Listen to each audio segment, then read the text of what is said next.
of a sudden, I found myself in love with the girl. So there was one thing I could do, was ding-a-ding-dang, dang-a-long, ling-long.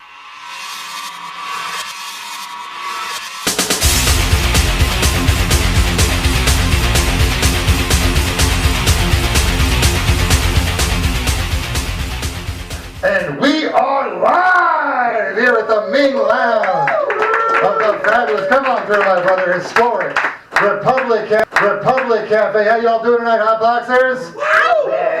God damn right, you guys. God damn right, you guys. It is barbecue season. Anybody getting ready for that shit? Time to party? Just getting, it wasn't today, obviously. It's still Oregon. You got to get a reminder once in a while. Here's my problem with barbecue season. Two things. One, I don't like people very much. And two, I just make all of my parties dude-only parties because that's the way it's going to end up anyways, and I want to make it seem like a fucking choice, you know? Woo! Just off the top of my head, this is something new. I just kind of maybe talk to you guys about it tonight. Something that's kind of confusing me sometimes is surprise right-wing shit. I'm not surprised by the existence of the right-wing. Opposing views don't shock me. They don't freak me out. I'm a 47-year-old man, as I touched on before. I've seen some shit. But what surprises the shit out of me is how rife with homophobia the wedding cake decorating industry is. What the fucking fuck is that, dude? Was that not something we used to kind of make the opposite implied joke about at some point? Are there a bunch of Nazi hairdressers that I'm going to be finding out about real soon? Is what The other one that was real weird for me, and this is, I don't want to shock you guys at all. I used to work in a sex club. I guess that's not shocking. It would be shocking if I said people paid me to work in a sex club. But I did work in a sex club, and you make a lot of assumptions, and here's the thing. I always thought free love was a hippie vibe, man. It turns out right-wing people like to fuck too. I did not know. I will say this, and I'm not trying to you gotta make all your judgments based on your first-hand experiences. And I will say the big difference, if I were to say, is when it comes to conduct at the sex club, I never met a left-winger who thought lambskin was a good protection for sex. I'm not trying to make a fucking big deal out of that, but that's a weird one, right? That's a weird, dividing line, like lambskin, and I don't really know what to make of that. It's not really a developed joke right now. I just want you guys to think about it if you go to a sex club tonight. And because there's not a lot of conversation. That's why that shit can sneak up on you in a sex club. You're like, hey, I'm talking to you, and you're talking to me, and what books do you like? And, I think that, this is funny, and I like that. I'm a real big Ayn Rand fan. You can kind of figure out where that's going. But if their thing is in your mouth and your thing is in their mouth, there's not a lot of conversation going on. And that's, I guess, at a properly functioning sex club, you just don't know if you're fucking somebody's political party or not. Maybe that's... I guess that's the kind of America I want, right? They used to say, let's, fuck until we're all the same color. I think that's a little regressive. First of all, because the word color is problematic. We don't even delve into that. But let's all fuck until we're the same ideology or, just too tired to do anything about our resentments. What do you think? Good call? All right, you guys. That is my host set for the evening. As you know, I will probably do 15, 20 fucking minutes while bringing people up throughout the course of the evening. We have this evening another fabulous returning co-host. Let's give it up for Amy Phillips, everybody. Right on. Those of you who are familiar, those of you who are not, I like to hear the sound of my voice, so I'm going to go over it anyways. At the HotBox, you have 7-minute sets. When you have 1 minute left, the big funny umbrella in front of you should flicker red. If you guys are preparing for your PFP set, or just like, hey, Corduroy, that's my boy, that's my dope man, yeah, boy named Corduroy. I can tell you, you'll see him, Corduroy, when he came in here last week, this is the scariest looking motherfucker that's ever come. This is a fucking scary bar. He's a really sweet dude. He's like, here's the thing, big scary looking dudes go one of two ways. If they don't like scary people, they turn into really sweet guys, but they're still scary looking guys. And I was like, when I saw him, I'm like, are we shooting a new Steven Seagal movie later on here in the back of the fucking airline? I wasn't sure. Corduroy's a great guy. Hopefully we got room on the float for you tonight, buddy. I'm so glad you could come out. 7-minute sets. The light goes red when you got 1 minute left. There will be a timer on the table counting down from 7. So you can kind of count, you can kind of track yourself. You know what I'm saying? So if you're getting ready for that 6-minute Portland's Funniest or whatever the fuck that shit time is, You can just look at that fucking thing. We do a lot of shit. We do a lot of drugs in here, so, you know, kind of gotta police yourself. No joke challenge or joke challenges. We usually do something like that. It's usually something that's kind of going on that we're kind of sick of already. You know, could just be, might not be a joke, might be a subject, right?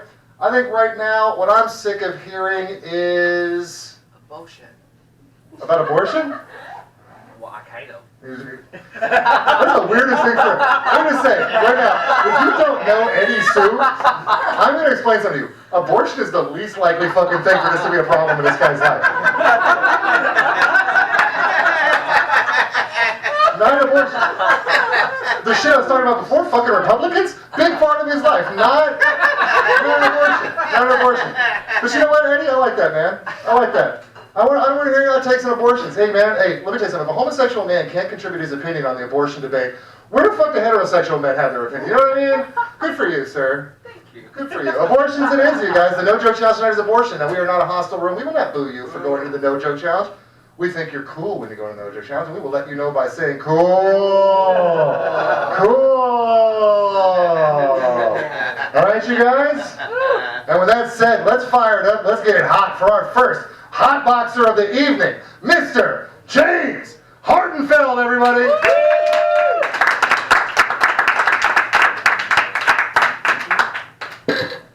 Nice. All right.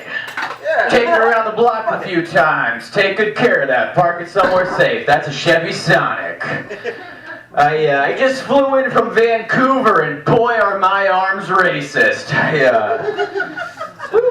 I love this room. I have I'm growing a weird thing for this room. I never thought I'd be in Stranger Things season 10 when a fat lispy kid grows up. He's me, and that's what's happening right now. That's where we are. I just got into Portland Actors Conservatory. That's been a big deal for me. Only let's see. The only thing is I'm still very embarrassed to tell all my jock friends I'm actually like this theater guy. So I'm telling them all that I got in on a basketball scholarship. Yeah. No, that'd be a fucking awful team to play for. Really, really bad team to play for. There's only 20 kids in the whole school. Right? A team would be so bad, and I'm a generous 5'11". I'm certain I'd have to play center. And there'd be a little bit too much drama in the locker room.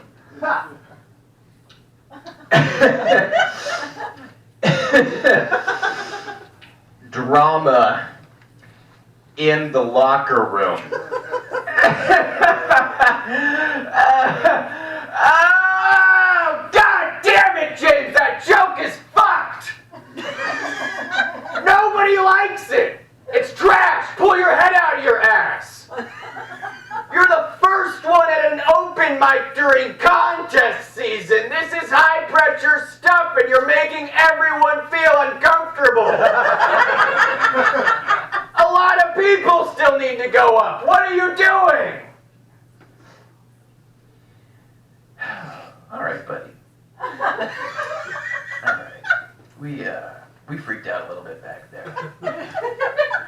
Had a little bit of a freak out there. Good news, I don't think anyone heard any of that. I don't think anyone heard any of that at all. And better news, even if they did, probably forgot by now. Probably forgot all about it. If I were you, I'd just turn around like nothing happened and say something flawlessly cool to impress everybody in this room and totally redeem yourself. Can't wait. Whew. Hey, wasn't that super crazy when we all woke up this morning with ants all over our dicks? Right? Oh man, what was going on there when we all woke up with ants all over all of our dicks, right?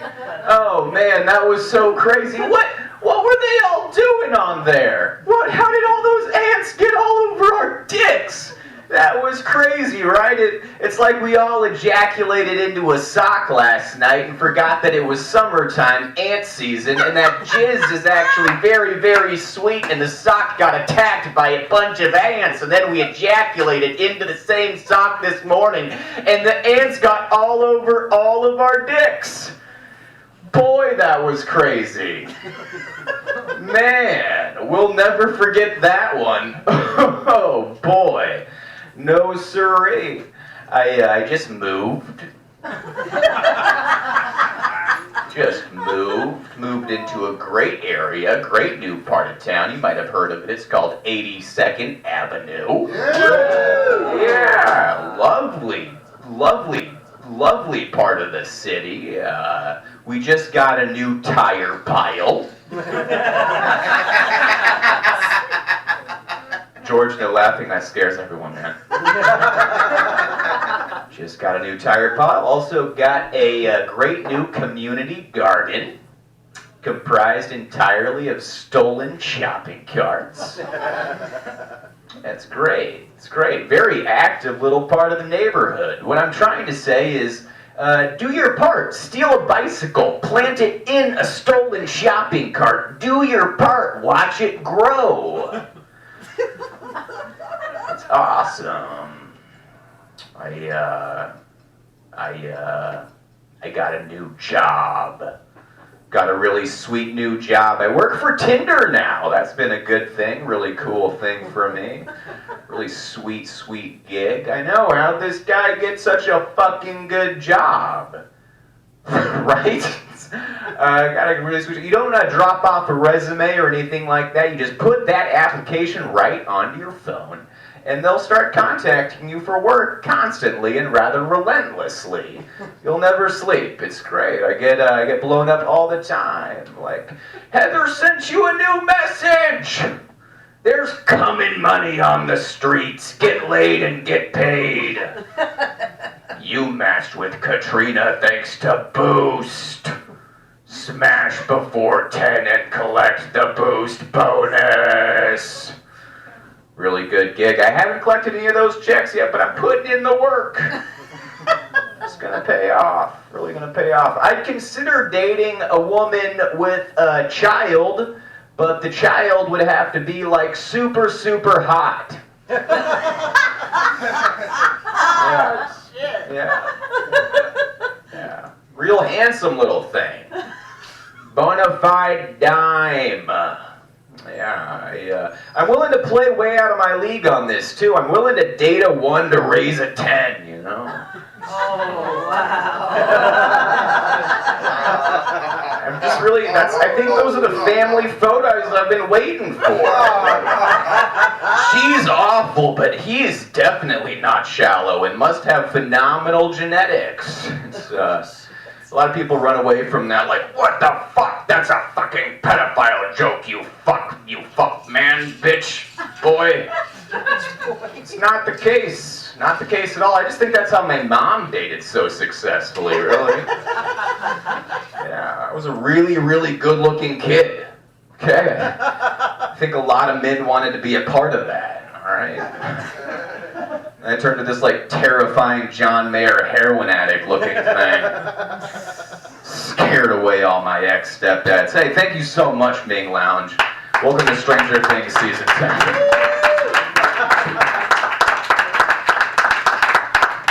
James Hartenfeld, thank you. That was excellent. Oh my gosh. I went online today and I went to a website that I thought was a haircutting tutorial. Bingbros.com. Not for cutting hair. And I quickly realized, I'm like, it took me like 2 hours to also figure out Blumpkin is not a term of endearment. That's for the necklace. Yeah. I spent 6 years in Amish country, Lancaster, Pennsylvania. And if you don't know much about the Amish, you'd probably think of like barn raising, butter, beards. Beards are grown to symbolize to the outside world, I'm married, taken. It's like a wedding ring for your face. And I quit. So imagine my surprise moving to the Pacific Northwest where everyone is bearded. And any guy that talks to me, I'm like, not a homewrecker! Oh God, no! Nah, you don't want to get in a scrap with an Amish wife. Those women are really burly. They pull animals out of other animals. Like, if I'm going to be talking to these guys, I need to go to a gym. So I'm like, okay, I'm going to join a gym. I could join a gym. And of course, they ask you, what are your workout goals? And I was like, I want to increase my vocabulary. I'd like to expand my stock portfolio. And they're like, do you want to lose weight? I'm like, I don't want to lose weight. And if I did, I know how to do it. Go vegan. If you haven't done it, within the first week, you're going to lose between 10 and 15% of your friends list. I'm excited to bring up our next comedian, Bijan, coming to the stage. I haven't heard you before, and I'm super excited about this. Nice.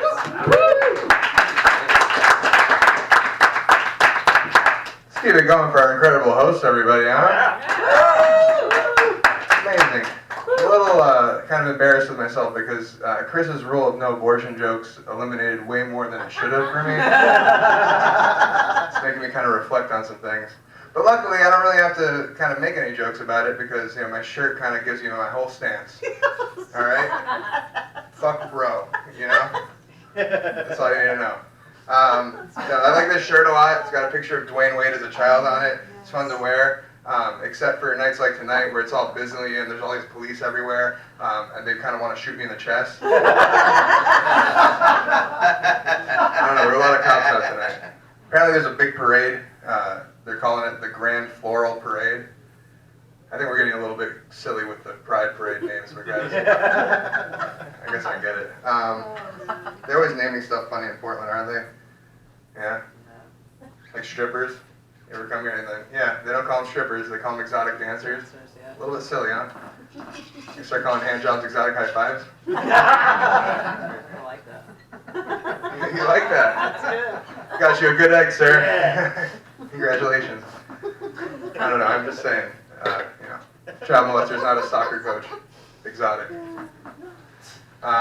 Stumbled on that one.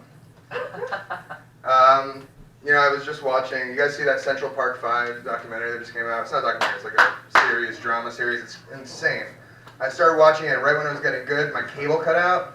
So I had to like call the company and like argue with them because they're saying that I hadn't paid for my internet, but I had. I even checked, I paid for my internet, it was paid for, but they're like, no, we can't resume your service till the next week. Can you imagine a bigger injustice than that? Seriously. I think I should win an award for being like the biggest victim ever. Brave. Brave. Thanks, Chris. If nothing else, right? Yeah, things are sometimes called weird things in Portland, right? We agreed on that. I heard there was a fire recently, and I was actually feeling really bad about it. Felt bad for the victims, but then they had to do some weird labeling thing again. They said that the victim was burnt beyond recognition. Doesn't make any sense. Burnt beyond recognition? You ever seen a burn victim? I'm sorry. It's arguably the most recognizable group of people on the planet.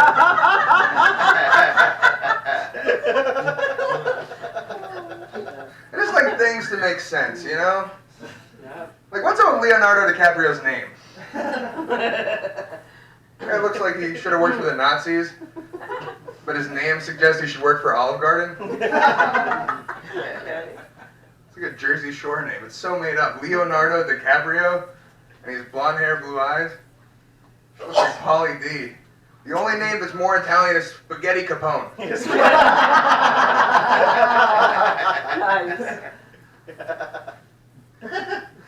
I don't know, man. Yeah, fucking Italians.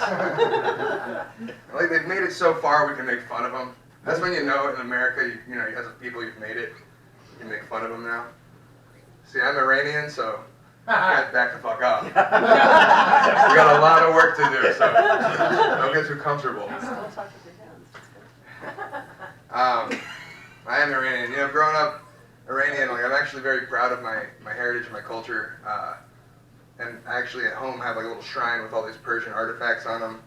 And I enjoy it, like I look at it a lot, and I think like it's so cool to have this like culture that I'm proud of, and I can like put on display, and people come over and I can like show it with excitement. And it makes me like really appreciate that, and really appreciate that I'm not German.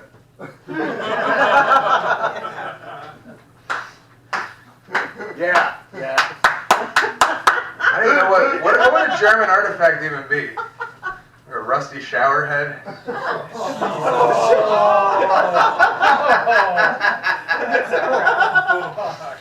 They did it, not me. I don't know if you guys realize, I'm just playing to them at this point. Most of you have heard these. It's fun. Yeah, that's good. I don't know. Things are exciting these days, no matter what. I think it's good to embrace that. I saw that there's actually a cure for cancer they're making big headway on. It's very exciting. The segment that they were talking about it on the news, though, they were saying that like cancer is anytime cells multiply out of control, which I didn't know. I actually thought that cancer was like specific diseases, and they're like, no, anytime cells just accelerate, reproduce at a rapid rate, that's cancer.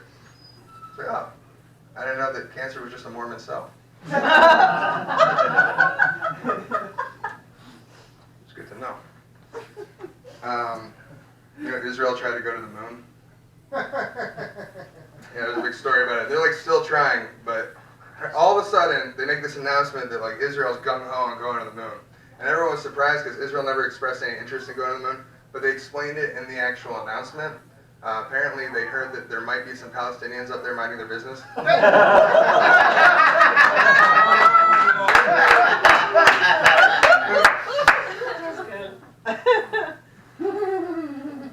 don't know. There's also an Israeli billionaire who just died from getting a penis enlargement surgery. The fact that he's Israeli is irrelevant there. A billionaire died from getting a penis enlargement surgery. I don't know how you guys are waiting for a punchline. A billionaire died from penis enlargement surgery. Nice. I know. No one told him the point of being a billionaire? It's a dumb billionaire. I don't know.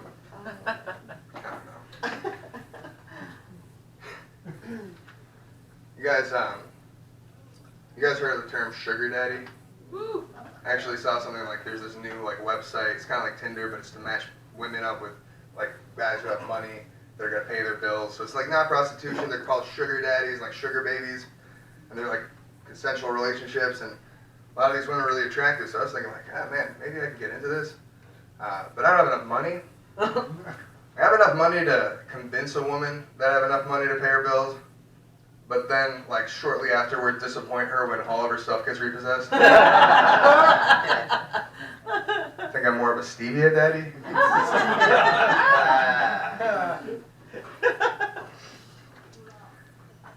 So, anyone here from Florida? Yeah. No, you're not. Don't No, lie. seriously. Lived Really? there for 13 I years. moved here from Florida. Yeah. Yeah. We lived Where were you there living in 13 Florida? years. Destin, Oh, really? Panhandle, Yeah. yeah, right in between. Yeah. Destin and Panama City. I actually went to school in Tallahassee, so I've been to Destin. It's nice beaches. The Redneck Riviera. Totally. That's Dude. what we call it. Yeah, that's Lower what it's called. Alabama. That's what it's called. I don't call it that. They call it that. Yeah, you should be a DJ there for a while. See what you Oh, well, yeah. You can DJ out there? Sometimes. Yeah. Can't give me any more than that. No. All right. It would Well, burn your ears. she's from Florida. She's not lying. All right, guys. Thank you. That's my time. Give it up for Bijan, everybody. Putting the Bijan mustard on that side. As you can tell by my haircut, I also did not do well in school. And I have been blaming Morrissey for the last many years. That's good. Started one day, I know, fuck that guy. I have so many fuck Morrissey jokes. I'm in class, and they're like, pop quiz. Who was Joan of Arc? And I'm like, fuck, I was smoking in the bathroom.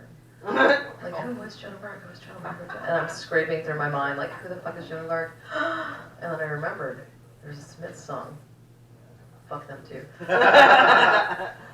And in that song, he sings, you call it singing, And now I know how Joan of Arc felt. Now I know how Joan of Arc felt. No, you fucking don't! As the flames rose to her Roman nose, and her hearing aid started to melt. So it was like she was Roman. She was deaf. She burned to death, and I'm like, Nice. tears. So instead I became a Satanist. Wow. Have you, you never expect to live with a Satanist.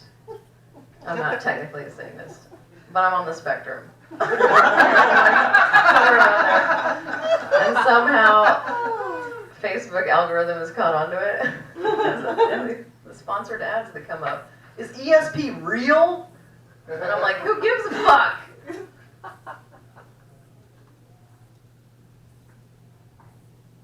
You do.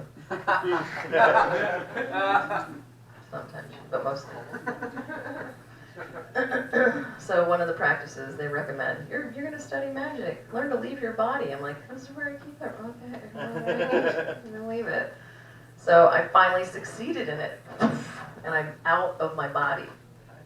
Floating above my body. And I'm like, ha! And then I have this panic, like, how do I get back in? There's supposed to be a cord. There's no cord. Oh my God. And I'm just thinking, well, here we are. This is where we're just going to be here forever. And I'm panicking. And I'm trying to get back in. I'm trying to sit on myself, lay on myself. And finally, I'm just like, all right, We're going in. and I'm like, ugh, ugh, and I just start trying to shove myself into myself. And it's that moment that I realized my partner's laying there asleep. This would be a perfect time for him to wake up. I'm seeing me in me. Like, this is the weirdest breech birth I've ever heard of. I would like to bring up the next comedian, and his name is Mac Neal, and I've not met him yet. I'm really excited to hear. Oh, excellent. Thank you. Oh, the real one's left. Oh, no. God damn it. Okay, one second. Get going. They left. Now I gotta restart my recording. This is gonna be... Okay. All right. How's everyone doing? I've had a weird day. I lost my debit card, and I panicked, and I checked my statements, and obviously it was stolen, because some sick fuck purchased anal beads last Wednesday. Yeah, I quit smoking weed. None of you bought that shit at all. No, I did. I quit smoking weed, and I found I've been much more productive on cocaine. No, obviously I'm way too low in energy for that. I did used to do coke when I was like a teenager, and it was funny because I was from a small town. Not too many people did that, so they were just like, "Oh my God, he must be edgy." And I'm like, "No, I'm just sad. I don't know how to farm, so I'm just gonna do some lines and get mad at cows." So yeah, not much to do. I'm fucking bored. Actually, the one good thing though about doing cocaine and being in a small town, kind of having that small town vibe, small town parents, is when my dad caught me doing cocaine, he just went old school. He was just like, "You think you're cool? Why don't you just snort that bag in front of me right now?" Dad, no, I wasn't. That wasn't on the agenda already. I promise. Yeah, it's, doesn't last, that stuff. Doesn't last. Anyway, how do coroners become that? How do you get the foot in the door there? Like, are you a surgeon? And you get pulled aside by your attending, like, "Hey, man, listen, I know you're a practicing surgeon, but it's not practice, all right?" When I tell you to take a kidney out of somebody, I mean, you get that kidney, but it's keeping them alive we're really trying to work on here. The ratio's not good. In my fantasy, there's a doctor, and he gives mulligans, all right? Fuck it. He has whiskey on the job. That's the world I want to live in. Occasionally they exist, And yeah, they just kind of recommend being, just practice on dead people, and that's how they get into that. I don't know, maybe.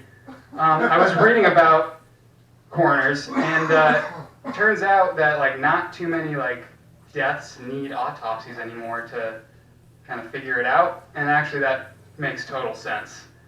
Like, you know, the doctor or whatever comes back and it's just like, yeah, no, it's definitely alcohol that killed this person. And they're like, oh, the tox screen report came back? He's like, no, actually, I checked his Snapchat, and at 8 a.m. he was like, sometimes it just happens, hashtag Bacardi Tuesdays. Do the math there. By 4 p.m. he was like, Robert Pattinson's the new Batman, LOL, I'm dead. The irony there.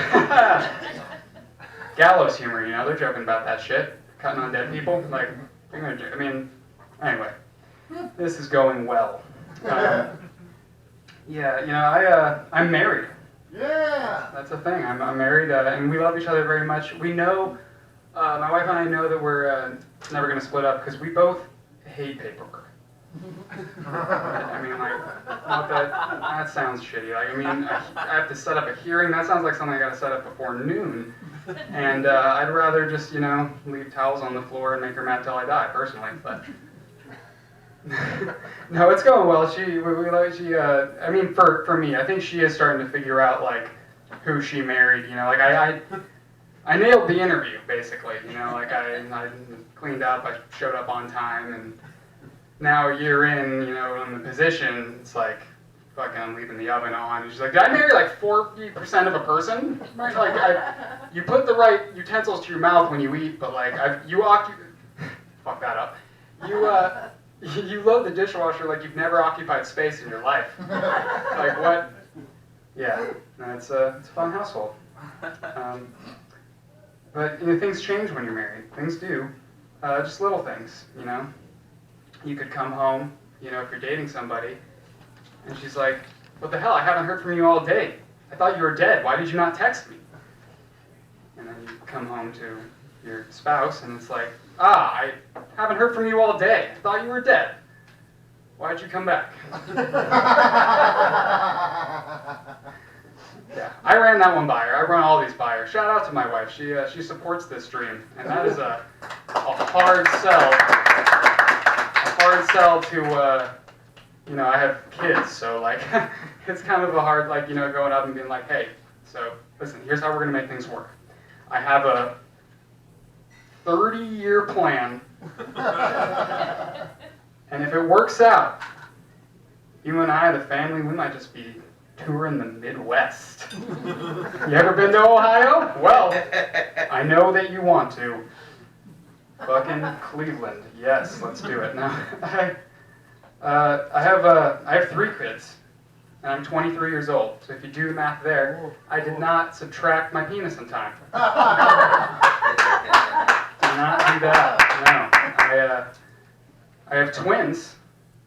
Some people are like, oh, that's cool. It's like 2 for the price of 1. 2 for the price of 1. And that deal belongs on the shelf next to the 3-for-1 hepatitis bundle. That's not a deal. It's not a deal. No, but they're adorable, and I love them very, very much. But, you know, we do a lot of fun things, and it's a lot of creativity, and especially with little kids. My son and I would like to go to a lot of parks together, you know, play around and have fun, and we developed a new game. And we can get other parents involved, too. It's called... how long can you look at your phone before you realize I've abducted your child? How many times are you going to swipe right before you realize I've swiped your kid? And what's going to happen? Yeah, interact, you fucking assholes. Jesus, I go to these kids, they're like, they form their own societies, and they're just like, what, a taller one's coming to talk to us? What's going on here? They're like, you don't have it in front of your face. They don't have the thing, and I don't know what that is. They don't see faces of their parents. Be good to your kids. Everyone have a good night. Yeah.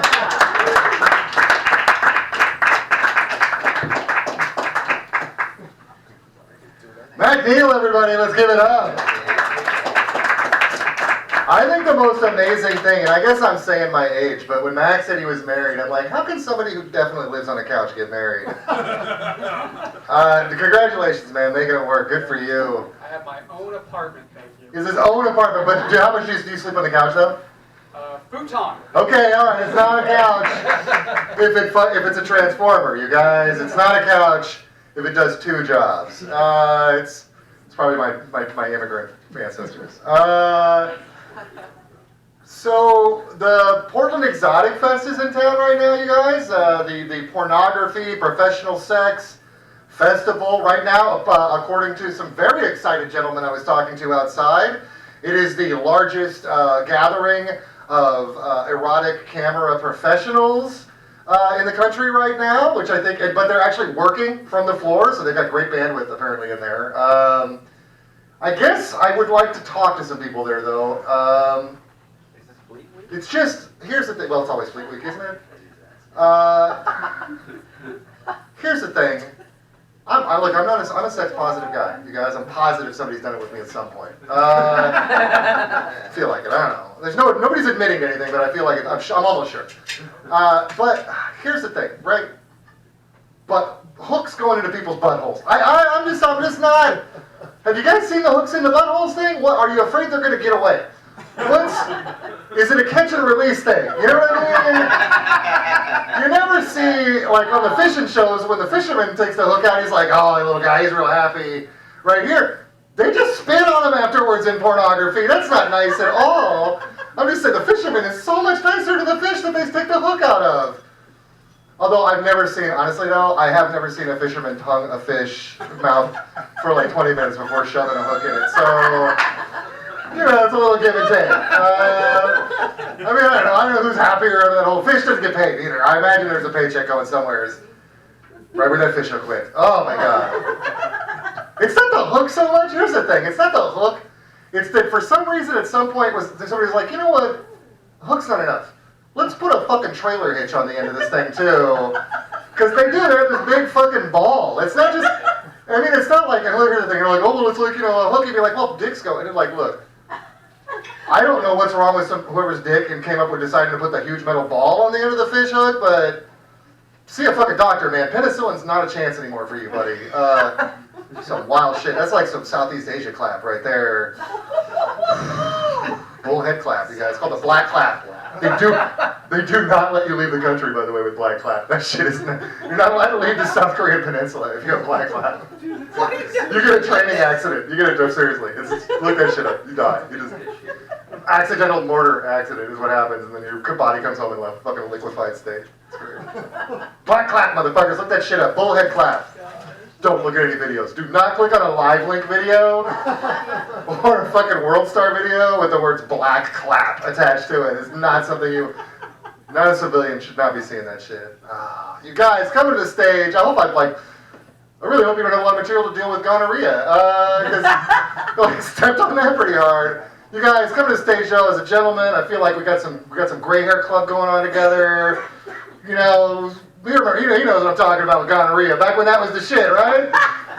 Gonorrhea was the shit, man. When I was a kid, you could just get a shot. Now you die. Well, actually, if you're rich, you don't die, right? Magic Johnson, baby, paving the way. Let's give it up for Mr. Don Gavin, everybody.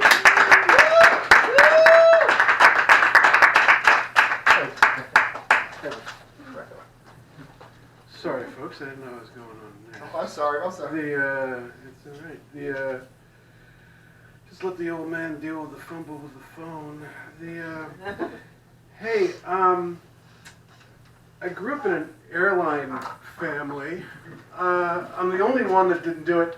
My father was a mechanic for 50 years. My mother was a flight attendant for 38 years. My brother was an operations manager. My other brother, well, he's an alcoholic, but he only drinks out of the small bottles. Talk about a heroic recycling bin. You know how many 1 ounce Crown Royals you can fit in the yellow bin? About 218 of them, right? I've seen garbage men get down and do selfies with it. Hashtag curb life. We just adopted a rabbit. His name is Rupert. There's a problem though. He's an insufferable hipster. I know that seems like projection coming from a guy who's sporting a 4-inch goatee and a fedora, but for real, this rabbit's 3.5 pounds of bougie pretension. Like a true hipster, Rupert will judge you. You know, you try to hand over Fred Meyer salad mix, he'll nudge that away. He'll scoff at that. He doesn't want anything to do with that. He likes the baby arugula, the endive, the watercress, maybe some dandelion leaves or frisee. You know, the $18 salad you could get at any godforsaken hipster bistro, right? A place with a name like the gentrified eggplant, or pretentious hearth, right? The kind of place where you ask the waiter what's in the salad, and he says it's a melange. Doesn't that just mean mixed? Yes. Did I just ask what was in the mixed salad, and you said in the most douchey way possible, it's a mixed salad. Anyway, Rupert would love that place. He could hop right in and probably get a table. Little hipster. I hear when rabbits feel that they are in mortal danger, they will scream. I don't know what a rabbit scream sounds like. I don't really know how to find out. I'm not a monster. This is not a morbid curiosity like the black clap. They'll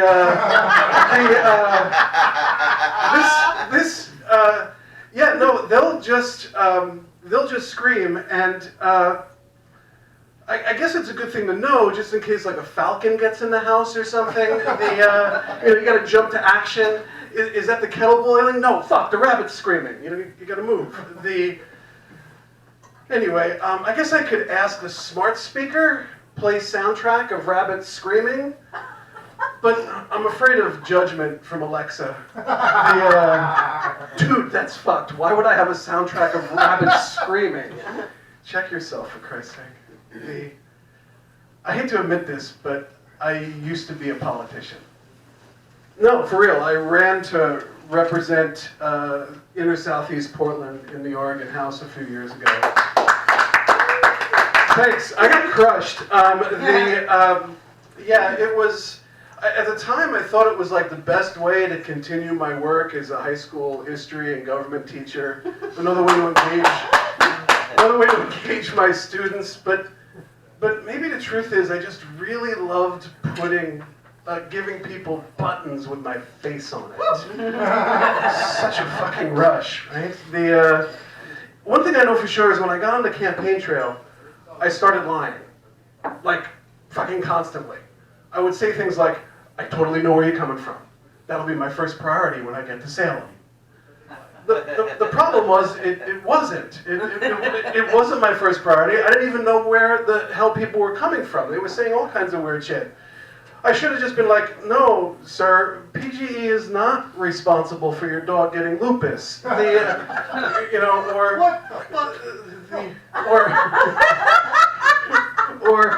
Or no, sir, the free Wi-Fi is not the reason that your erections have been disappointing lately. Right?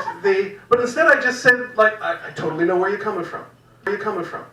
I'll get right on that dog lupus thing. Right? I got into the race for two reasons. I wanted to legalize weed, and I wanted to get more funding for education. Right? In that order. Remember, I'm a teacher, right? I have priorities, right? After the 8th period bell, Mr. G needs some dankness. Yeah. You do. Right? I even had to lie about my past. The Oregonian called me one day and said, hey, you were married for 18 days in 1993, and there's no mention of this in your bio. Do you care to comment? Without really any hesitation, and quite confidently, I said, yeah. She died right after the honeymoon. She was doing what she loved best, delivering for Meals on Wheels, when she got hit by the drunk driver. Sorry for the omission, but it's still quite painful to me. You motherfucker. The honest answer would have been, listen, it's quite possible I was married for a few weeks in '93. The only problem is I have very few coherent memories of the 90s. I remember vaguely a guy by the name of Jorge who always had cocaine. I remember a woman who had a Woody Woodpecker tattoo. Yeah. But other than that, huge gaps. The mistakes were made. Oh, and herpes. I definitely got herpes in the 90s. But other than that, I couldn't tell you. That would have been a true answer. Thanks, everybody. Thank you. That was awesome. Thank you, Don. Herpes, the gift that keeps on giving. That's true. I do have a list that I'm collecting of bad gifts. Have you ever been in a position where you had to give somebody a gift? Like, you know they're giving you a holiday present? And I was like, shit, I don't like this girl. She's gonna give me a present every year. I know, I'm like, well, what do you give someone you don't like? And I'm like, a gift certificate for full body waxing. I can't hurt you, but I can pay someone else too. I also bought a strip of highway, or adopted a strip of highway in her name, but never told her about it. Every time I drive by, I just like throw some shit out. Like, she's a deadbeat mom! So, I was thinking about fake it till you make it. Fake it till you make it. And it works in so many industries, and my favorite one is the medical industry. Anytime I visit a friend at the hospital, I just like pick up one of those clipboards, and I just kind of waltz into a room. And I walk up to the person, and I gesture here, and I'm like, I'm sorry, sir, but it seems your legs are haunted. completely possessed. Like, but that's not the bad news. The bad news is that your insurance only covers one exorcism. So like, pick which leg is your favorite. Speaking of tampons. I was trying to force feed this poor lady a tampon the other day where I'm like, she's never used a Playtex sport. They're the best. How did you meet your favorite tampon? A friend. So I'm like, I slide it across the table. And she goes, no thanks, I'm good. And slides it back to me. And I'm like, but it's a Playtex sport. You can move around a lot and bend and it's very absorbent. Just slide it back to her. And she's like, yeah, just went to Costco. Got a whole box. Thanks. Slides it back to me. And we go back and forth. This was very fun for me. And at the end of it, I go home with my tampon. It's just like, you're a terrible wingman. I'm like, I know. So I'm walking to my car and I'm like, that is the rapiest thing I have ever done to a woman. I'm like, not taking no for an answer. Insisting on what I have needs to go in her vagina. And that she should participate. I would never do such a thing to a woman named Danielle Porter. I think she can handle everything all on her own, and I would love to hear her jokes. Come on up.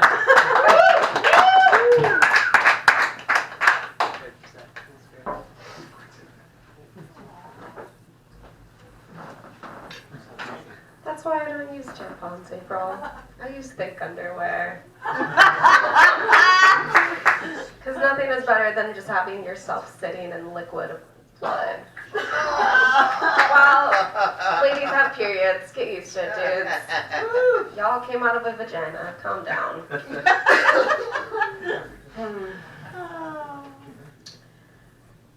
You guys remember what commercials are?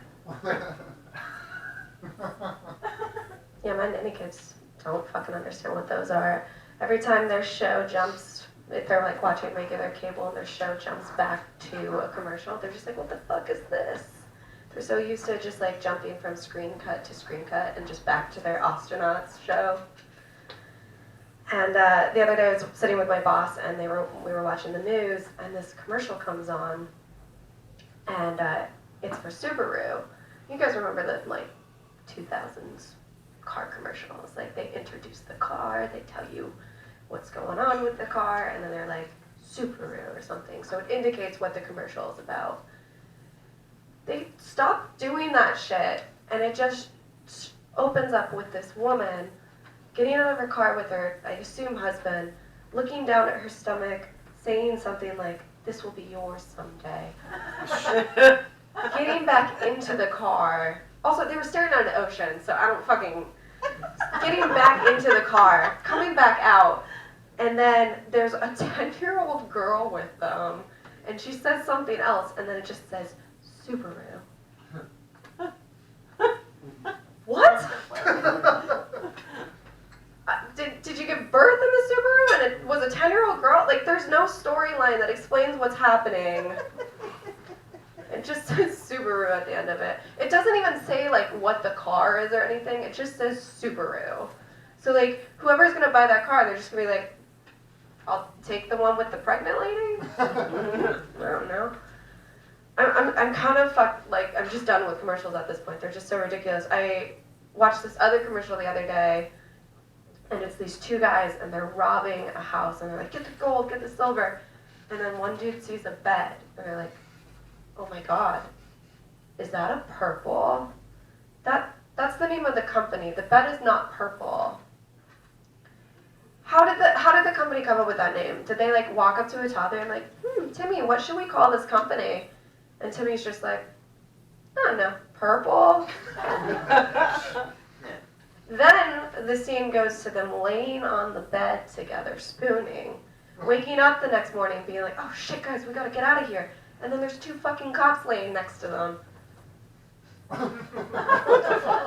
What?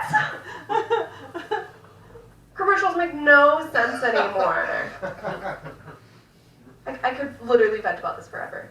I have one other one though. Why are they trying to rebrand erectile dysfunction? Yeah, they're calling it ED now, which sounds less of like something going on with the penis and more like you're getting a new STD, like a super gonorrhea.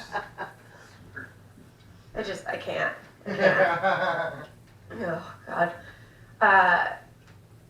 I feel like we should have more philosophies like toddlers, though. So my nanny kid the other day, I gave her some oranges to eat, and she puts the oranges in her hand, puts them behind her back, and I go, did you eat your oranges? And she looks at me, and she's like, yeah, I did. And I'm like, no, they're in your fucking hand. I can see them there. And she's like, no, I ate them. Can you imagine if that would work to get out of a traffic ticket? Imagine being pulled over by the cop. The cop hands you the ticket. You put it behind your back. And the cop's like, did you pay the ticket? And you just look at the cop and you're like, uh-huh. Yeah. And the cop's like, all right, go on your way. How many people would that save? Oh. I look like someone who reads the hair conditioner bottle and then follows the instructions. Yeah, there's instructions on the conditioner bottle. You just gotta, it's in fine print. You gotta just read it. Yeah. I feel like I'm a shitty dater. You know, I keep telling my friends I'm gonna delete Tinder and date myself for a while. And like 20 minutes later, they find me downing a vodka cranberry soda and just re-downloading Tinder. Yeah, I was trying to do this thing called No Jizz June. What? You're gonna break yourself. I went 2 days without sleeping with a dude. Did not work. But my friend, she has this on again off thing going with this dude, and she got pissed off at him the other day, and she came up with a calendar for the whole month like this, for like the whole year, and I want to read it to you guys. It's 0 ejaculation January, fuck you February, no mail March, always April, muff only May, no jizz June, jerking it yourself July, eat ass August, sexually selective September, every single cunt October, no nuts November, and absolutely not a single dick December. Yes. She's having a good Pride Month. Thanks, guys. Woo! Daniel Porter, everybody. Oh my goodness. Wait a minute. So I don't watch a lot of commercials. I swear to God, I thought you were describing that Run the Jewels video. Is the purple mattress a Run the Jewels video? Isn't that where the cop wakes up in bed with the guy and they just... It's real deep, you guys. It's Run the Jewels. That shit's deep. I think. I can't follow it. It seems pretty deep, though. I mean, it's definitely popular with the right people, so I imagine it's got to be pretty deep. The other commercial thing that I noticed, and because I don't watch commercial television, but I do still get exposed to commercials because I steal. I steal a lot of video. I pirate pretty much all of my entertainment, and that's actually how I know gambling addiction is a real addiction, you guys. Because when you pirate videos, and if you're a real scumbag like me, you'd know this. If you don't know it, you're not holding up your end of the fucking deal. But if you pirate enough videos, in the middle of those videos are advertisements for Russian gambling websites. 1xBet, 1xBet, 1xBet, 1xBet. And this is how I know gambling addiction is real, because you just stole that fucking video, and you're about to go to a Russian website and give them your credit card information to the people who stole the fucking video, because they seem like trustworthy people, right? They definitely seem like they'd pay off. I mean, they're saving a lot of money on all those videos they're pirating, so they bring in shitloads of money, right? I trust Russians. I trust Russians. I think the thing with the toddlers, I think that's true. I think I can think of other examples of toddlers doing that, like, I didn't call Meghan Markle a nasty woman. I think that's a great example of, how a child just does a thing, and then they say they didn't do a thing, I'm a billionaire, you guys. What tax reports? What? You guys. Did you see what he said about Mars? Something stupid, I'm sure, right? Women is tied to Mars. You know why? Here's the thing that's dumb about that. Mars needs women. That is an established fucking fact. What the fuck is he gonna do on Mars? There's no pussy to grab up there, motherfucker. Dumb bitch. I swear to God. By the way, I hope nobody recoiled my use of the B word. I want to just assure you guys that I feel as a person, I am doing a lot to de-gender the B word, because most of the people that I know, they say, I don't even think of women when I think of bitch anymore. I think of you, Bo, right? I think you're a fucking bitch, and I think that's, so you're welcome, feminists. Doing my part. And, speaking of great feminists, coming to the stage next. Wait, you're not? Banned. Coming to the stage next is somebody who turns on the virtue signal from the heart, you guys. He doesn't really. But he shows it. He lives that, ironically for a Jew, he lives a very Christian lifestyle. Not an American Christian, he's not a dick. You guys come to the stage. One of my best friends in the whole world. I heard him fart this afternoon, it was terrific. Let's give it up for Mr. George Rosenbaum, everybody. Everybody, how you doing tonight? So, the first time I drank whiskey was in 2014, and I didn't really know what I was doing. I had beer, but I was scared of whiskey. I didn't really understand how spirits worked. So I'm like, I'm going to be an adult about this and do the responsible thing and go to the liquor store and buy in bulk. I'm going to get the cheapest, most expensive thing. So after leaving with a gallon of Evan Williams, I decide to fix myself up a whiskey drink.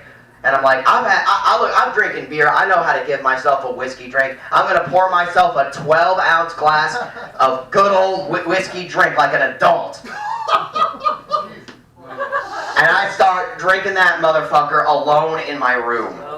In my single-bedroom apartment. I'm like, I'm going to get, look, oh man, this is really difficult to get through. You know what? This is the real shit. Look, I've got to be a man. I have to be an adult. I get through like a quarter of that thing and I throw up alone. God damn. So, I hear that Chris is trying to demisogynize the B word. Up next, he will deracialize the N word. I am kidding. Wait, no boat rights in here. No, I don't have to apologize. Oh, God. Yeah, I didn't really understand a whole lot about liquor or liquor laws. When I was in Portland, I didn't... So no one told me that there was a law against drinking outside. So I go to a liquor store and I buy myself a 40 of Hefeweizen. And I'm like, I'm gonna drink because I'm out on the town. I don't really... Wait, this doesn't twist off like every other bottle I'm used to. I'm going to go up to this lamppost and just pry it off. there's a bar across the street, and like the bouncer's like, hey man, you can't drink out there, because he's like a grown-up who understands the law. And I'm like, no, it's cool. Can I come inside? I'll drink it in there. He pushes me.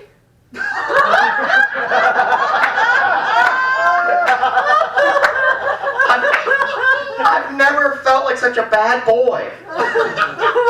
God. The first time I smoked weed was fun too. Perfect little straight edge boy. I waited until I was in Oregon and it was legal, and I smoked it, and like it felt so much better than alcohol. It felt so much nicer and sweeter, and I was just like, why the fuck is this so goddamn illegal? You can get locked up for so long in another state for having this, but it's so much better. And I was getting mad while I was high, and I wondered if that was reefer madness.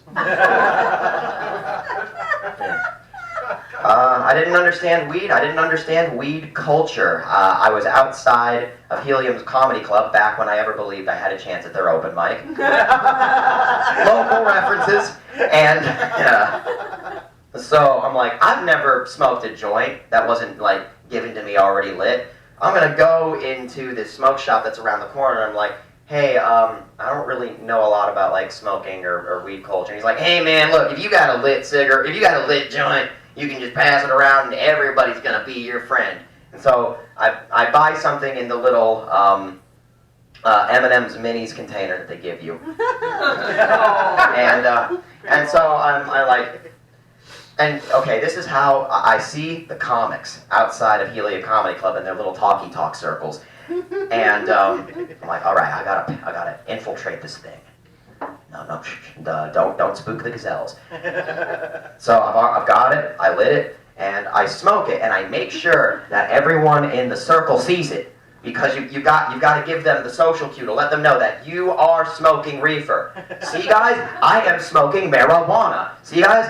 And then I smoke it, and I'm like, hey, does anyone want to smoke with me? And I'm just shaking it at them, because I don't understand how to socialize with people, because I went to a school for children with mental disorders. And I don't understand you goddamn people. Do you know how hard I work to pretend to be normal in front of you motherfuckers? God damn it. Like, I was at work, and there was a guy, and I was talking to this other guy, and he was like gesturing with his glass, and my first instinct is, oh, a toast. Clink. To Intel. Like, why did I do that?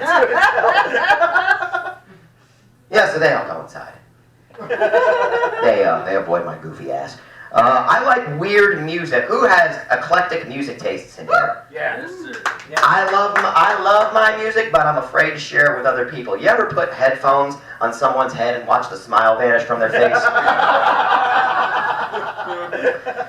Yeah, I've been trying to listen to more of the classics that I didn't grow up with when I was a kid, and I've been listening to some good shit. Have you ever listened to an album that was so good that you were mad that it wasn't there for you when you were a kid and you could have used some shit like that growing up? I feel like James Brown abandoned my family. God damn it. One of the weirdest albums I've ever listened to is an album called The Shags. And what The Shags are is a band that doesn't know how to play their instruments. A dad pulled their daughters out of high school, threw a bunch of instruments at them with no training, and said, I'm gonna make you famous. We don't need official lessons or you even getting a chance to play with the instruments. They might as well have been in different universes when they were playing those instruments. No one is on time with anybody else. My favorite song that they did is called My Pal Foot Foot. And it's called My Pal Foot Foot because it's about a cat named Foot Foot. And the cat is named Foot Foot because the cat is missing 2 of its feet. And there's a lot of songs like that in there. So if you ever want to check out the Shags, I recommend you give them a listen. I've been George Rosenbaum. Welcome to the Ming Lounge. Here is your lovely host, whose name I don't know, and I feel like a dick for not knowing it. Here she is. Excellent. George, I love that. And I especially love how your reaction to getting pushed, because it is not fucking cool. You so sound like a girl that was Which reminds me of a date that went poorly. I'm making it up. I'm not making it up. So sometimes we'll just talk about Tinder quickly, because I have friends that ask me dating advice. I'm like, I don't know how to date. I'm like, okay. So I really enjoy giving bad advice. Where they're like, oh, I'm like, yeah, just show me your profile, and I take a look at it, and I'm like, oh, girl, you just need conditioner. It's fine. It's totally fine. Just instructions. but not in your hair. Just kind of squirt it across your face. Shit.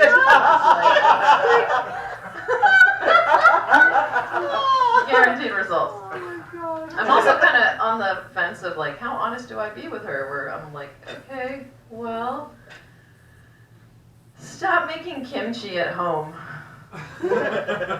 Like, these guys show up, ding dong, she opens that cargo bay door, and they're just like, her house smells like no dates. Like, no dates. No dates. Ugh. Okay, so if you want to end a Tinder date, and you roll over the next day and they're still there, and they're like, hey, do you want to hit it again? You say, oh, geez, your friends only paid for one night. Leave? I know, that was rough. That was rough. Okay, we're gonna get rougher. Buckle up. One more bad date. Sometimes you might find yourself on a date and you haven't really talked about consent and things and stuff you like, and you think it's going well. And you find out the hard way that being called a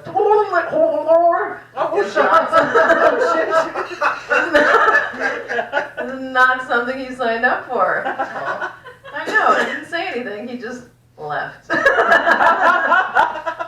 I'm more worried, like looking outside, I'm more worried about him being outside, cold, in the rain, naked. And then I don't hear from him. And then I get a letter in the mail. Or no, actually I got a letter delivered by the Portland Police Department. You can't come within 500 feet of him. Shit. I know. It's not the worst letter I've ever gotten. Right. The worst letter I've ever gotten was from my favorite gynecologist. She had these tiny little hands. This little Indian woman, and she'd talk about gardening and stuff. And I get a letter in the mail. Dr. blah, blah, blah is no longer with us. You have to choose a new doctor. And I'm like, clock ticked, and it's time to go to a visit again. So I call the doctor's office. A guy answers, who doesn't want that job. And I said, hey, I need to choose a new doctor, blah, blah, blah, blah, blah. I prefer a woman. And he's like, okay, here's a list of and I said, you know, I really like Dr. What's-Her-Face. Anyone like her? And he's like, I don't know, they're like, here's and I said, okay, which of those has the smallest hands?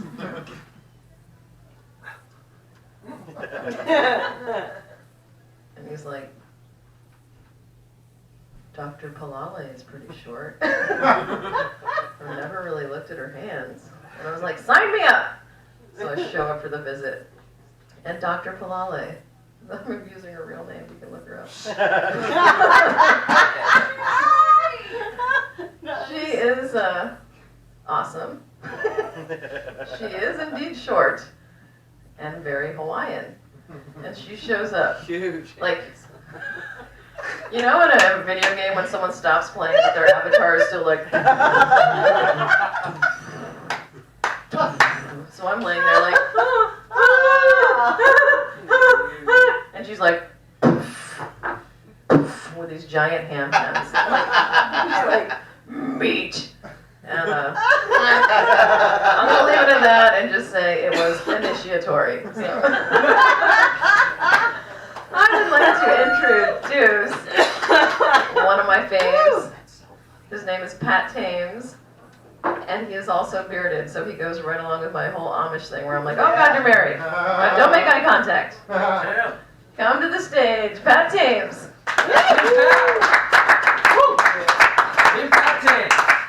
don't know if this really constitutes a beard. Close enough. Do I look creepy? Because I feel like I look like I'd be starring in a Louis Anderson origin story. Like I feel like I look like Drew Carey at the end of a devastating character arc. Like an evil Michael Moore. Like the only time I get called cool is when somebody else is trying to tell someone else that I'm not a narc. Like, for example, I was driving home from a Yu-Gi-Oh tournament with my ecstasy dealer and this kid. And if you don't know what Yu-Gi-Oh is, it's a Japanese card game in which you try and win the love of your father. And this kid looks up at my dealer and he's like, "Hey man, is Pat cool?" And my dealer paused. And I was like, "Motherfucker, I just traded you $100 worth of Yu-Gi-Oh cards for $50 worth of ecstasy. That better count for something." He's like, "Yeah, man." And he's like, "Hey, Pat, at 9, I murdered a man." And that was it. That's all he said for a 4-hour drive. I had so many questions, like 9 a.m., 9 p.m., 9 years old, like...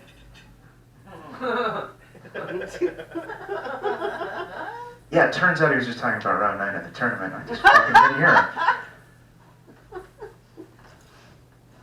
I think my father loves me.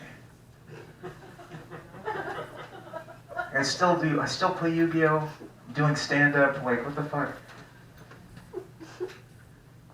He definitely doesn't love my mom. My mom is a cunt. You guys are right. That's a little bit strong.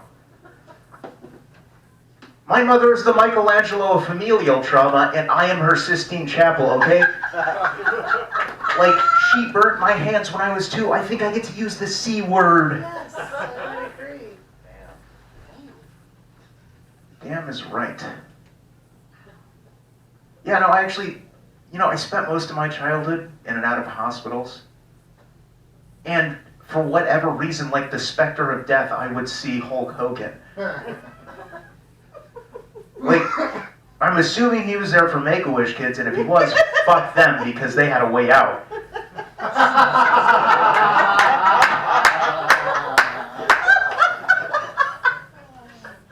And, like, what was he doing in there? Did the doctors just hire him to go in and give them the bad news? Like, "Hey brother, I just wanted to let you know you've got terminal leukemia."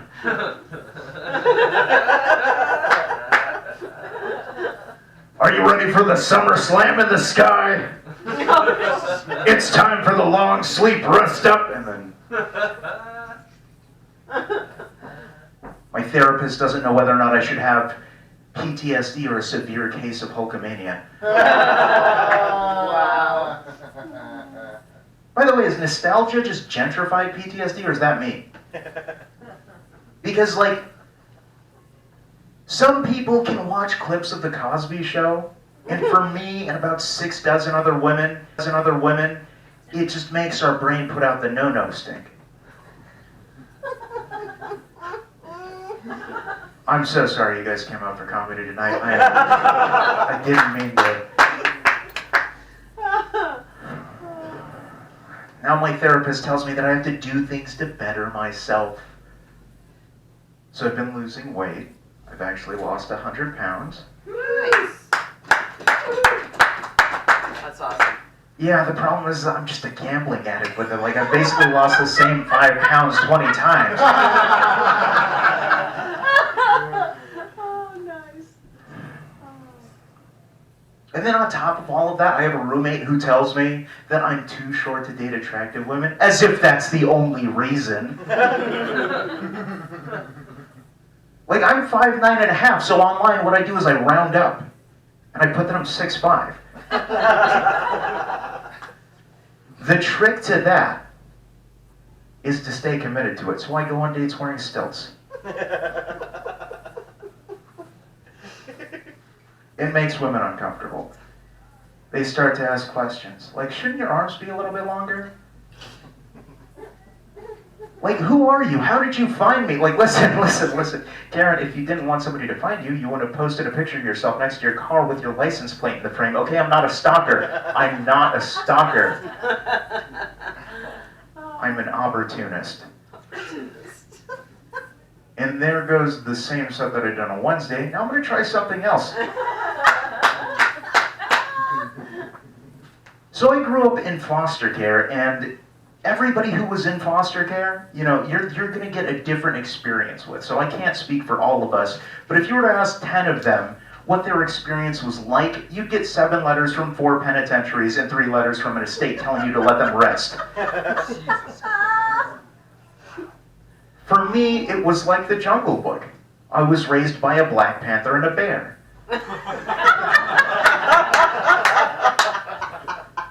Like, growing up, I didn't think racism was real. Like, it was not my worldview. I thought it was why Shredder and the Foot Clan were trying to run the Ninja Turtles out of town, okay? So now one of my hobbies is to go around and watch other white people tell people of color that they're not racist. Like the pot telling the kettle how black it is. All right, that's my time. Thank you guys so much.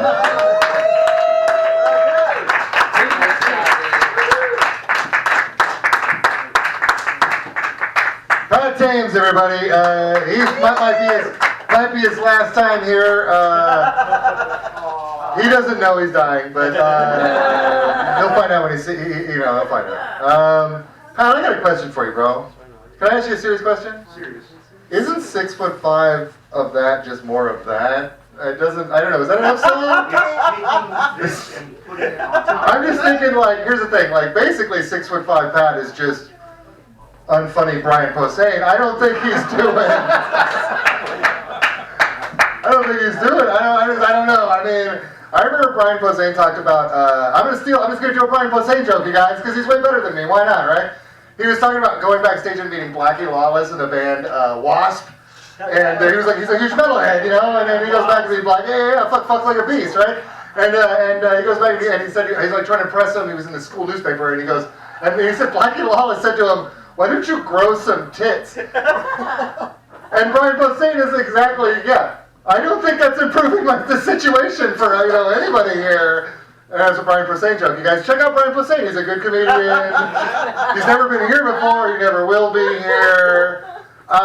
So I have some friends. I know that's shocking. And one of my best friends in the whole world, she exercises. She actually has, she has disposable income. So she actually has a professional person to tell her how to exercise. And I love talking to her about her exercise, her fitness coach, because he's also like a conspiracy nut. And so he just said he gives her conspiracy. So it's like, and exhale, the Zionist-occupied government controls the United States from within. And inhale. All right, now we're going to do some extensions. Vaccines cause autism. All right, now release it. Very good, very good. But I got to say, she's looking terrific. So, I guess it's just, whatever. It doesn't affect it. It doesn't affect it at all. And it's fun for us to listen to. Also, to be fair, he is right about the Zionist-occupied government. We are. I'm a Zog. I hail the one eye of the beast. It's all right. But we're coming for you. It's fine. Sorry. Not really. We just want your babies for our sacrifices. It's fine. You guys, coming to the stage is a beautiful baby that I can't wait to sacrifice. Let's give it up. And he took his break from his camera show over at the Exotic Festival today, so to do his set tonight. So let's give it up for Mr. Luke Bauer, everybody. Come on up here, buddy. Oh yeah, that's definitely a thing I do. Hey, what's going on? Hey, so I am a nerd. That is how I identify. Yeah, always have been. I used to be proud of that. I used to be real proud of that because I was just like, yeah, we're fucking taking over the world. The problem we did. That's what happened. I don't know if you noticed. The world lately, it's not going so great. And really, I don't know. Frustrating. We had such good ideas. We saw everything was fucked, and we were like, no, we're gonna change the world now. And then we came up with the internet. It did change the world from one where the media is controlled by GE and News Corp to one where the media is controlled by Google and Facebook. Whoopty shit. I don't know. I don't know. We saw the house was on fire, so we added Wi-Fi. Apparently, that was our solution. Now you can tweet things like burning to death, lol.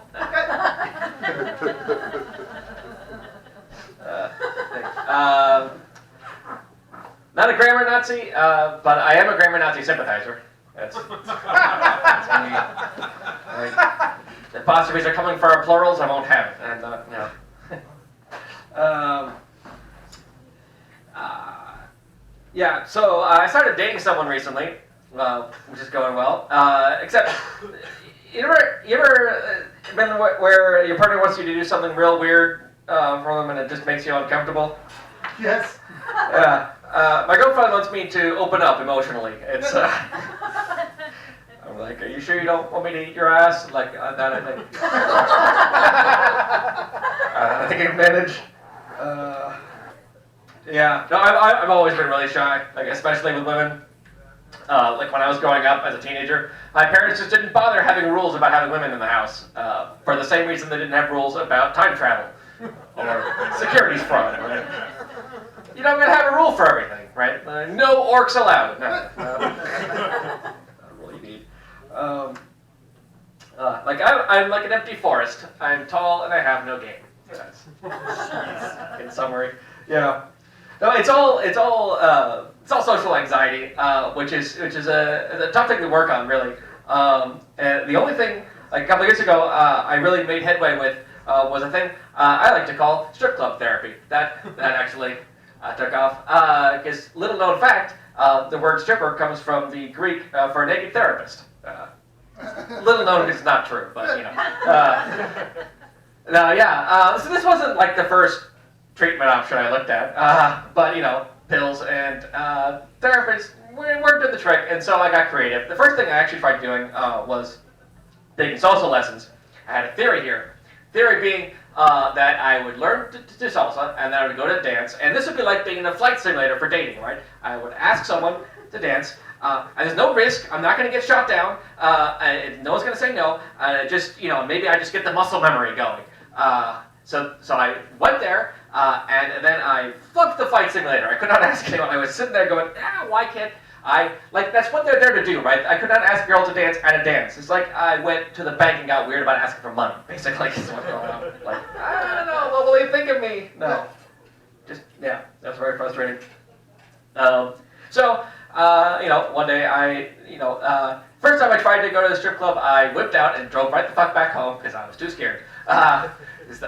Second time though, I did manage to go. Like maybe the fourth or fifth time, I finally managed to ask for a private dance, which was a genuine moment of personal victory. I was like, yes, I did something. But okay, if you're keeping track of the score here, that means that what I could not ask was, let's dance the salsa. And what I could ask was, please take off your clothes and grind upon my person. That's a bigger ask, I feel like. Yeah. No, the difference was money was involved, and that's just awesome feeling for me. It's just not crass or anything. But no. I mean, really, what it is the pressure was off of me, right? Because like, all I had to do at that point was to make it worth her while. I just had to like fork over some cash and then not grope her, right? And I was never the greatest salsa, but my not groping game was on point, so that's I can figure out. All right, thanks everyone. I've been Luke. Thank you. I love that. Thanks, Luke. I am seeking out Mario Rodriguez. He's coming up next. I'm just going to say one thing. I recently admitted to myself that I like old men. It started with Jean-Luc Picard. Woo! Yeah. When I think about it, and I'm like, dry mouth, high pants, Velcro shoes, like dry mouth.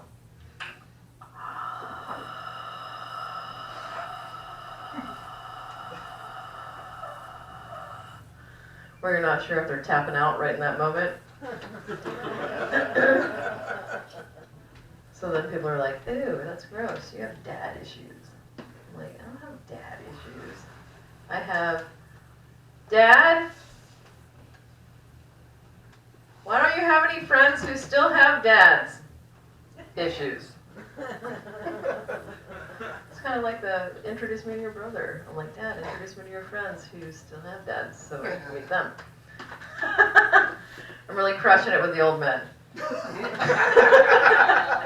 Which is easy because their bones are really brittle. I'd like to introduce Mario Rodriguez.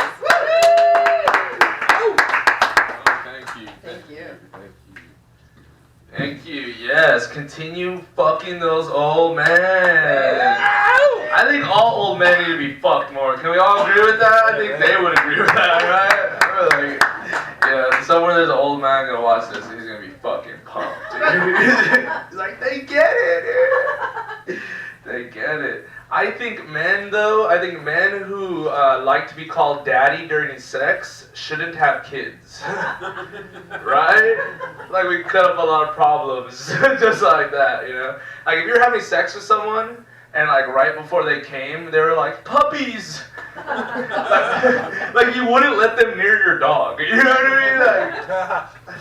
Like, I had sex with a woman once. Thank you, I know, right? Yeah, and she liked to call me daddy, and like the first thing I thought is like, I hope the neighbors don't hear, you know what I mean? Because they were like, what awful parents. Like, the kid is calling for their father, you know what I mean? So it help him out. Sounds in distress. Yes. Kidnapping is down. Just keep it on the kid thing, yeah? Kidnapping is down, and I think it's because of like kids nowadays. You know what I mean? Like imagine if you took a kid nowadays, you like bring it back in an hour, and like they just won't get off their phones. You know what I mean? Like, oh my god, can I get some eye contact? Maybe some conversation? I don't even feel like I know you anymore, you know? No, I know. Kidnapping's not fun. That's good. That's good. Yeah, I'm from Los Angeles. I'm not from around here. I grew up in a neighborhood with a lot of like gang members, and like I love gang members. One of my friends are gang members, and like I think they get a bad rap. You know what I mean? Like gang members are cool as fuck. You know, like they will die for their homies. You know what I mean? Like I don't even know my homie's birthday. You know what I mean? You know? Like life insurance, health insurance, what happens when one of their homies dies? Every corner, car wash. You know what I mean? Everywhere. Fucking, you need a kidney? Hey fool, we got you, man. We're gonna have a bake sale, dog. We're gonna have some cupcakes, little sprinkles. Like little sprinkles gonna be there too, but like actual sprinkles. Cupcakes.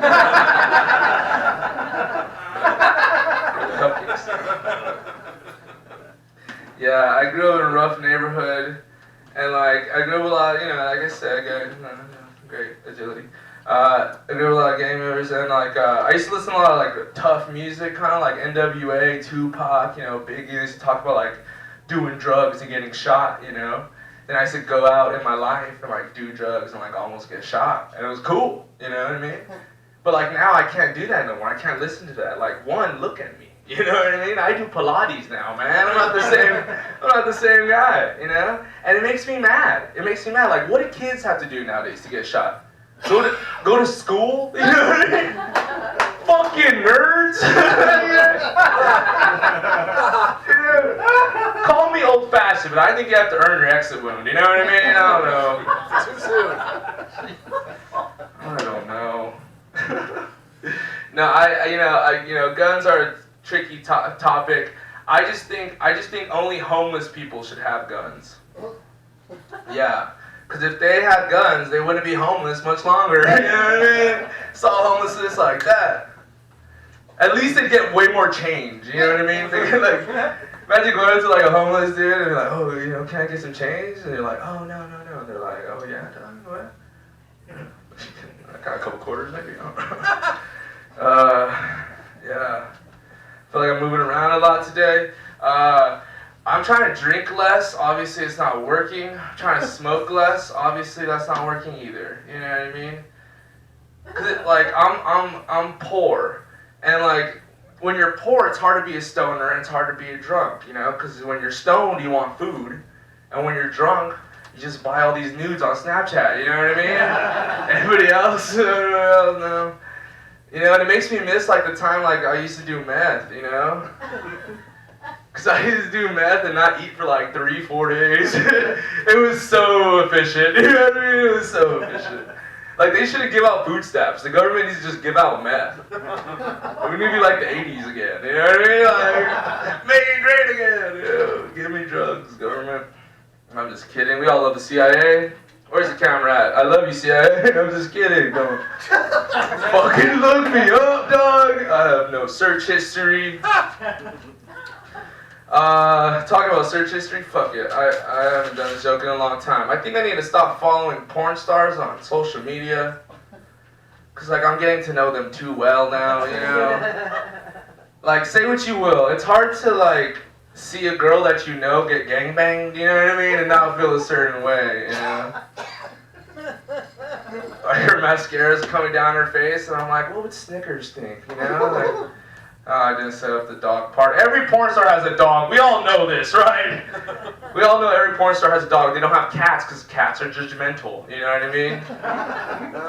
A dog will love you forever. And they'll clean up the mess. Yes, they will.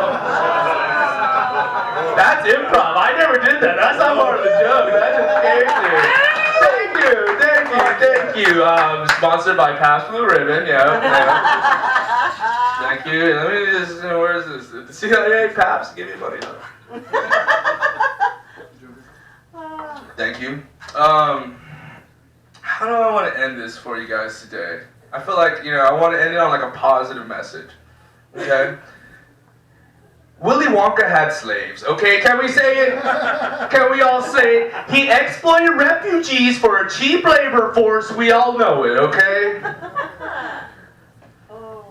Can we talk about how efficiently they got rid of bodies in that place? You know what I mean? There's one drop like, oh shit, okay. Taking that motherfucker's out. They got songs for it. Oh man. This has been so much fun. Thank you guys so much.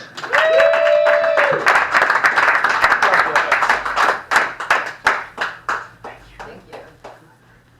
Mario Rodriguez, everyone. Woo! First time. I heard the grossest thing out of my mom's mouth recently. She's like 70 something, and she goes 69. I'm like, she's like 69. I'm like, what are you suggesting? 69. I've heard that number for years. I've heard that. What does that mean? And I'm like, oh no. I resisted every urge not to say, I'll tell you when you're older. I don't know how long she's got. So I was like, okay, I'm telling her. So I start to tell her. I get halfway done. Don't even get to like the whole clam jam part of the equation. And she goes, why would you put that in your mouth? Rent? I tease her. So for Mother's Day, I sent her the director's cut of Mommy Dearest. If you haven't seen this, yeah, baby. Joan Crawford does a great job. And she didn't say the word. And she's beating her child with wire hangers. No more wire hangers. And I'm like, too late. Like, 7 years too late. And that is not how you beat a child with a wire hanger. Do it like the rest of us. Yikes. Going to abortion. I know. I was expecting. So I am looking forward to bringing up Teresa Booth. Teresa,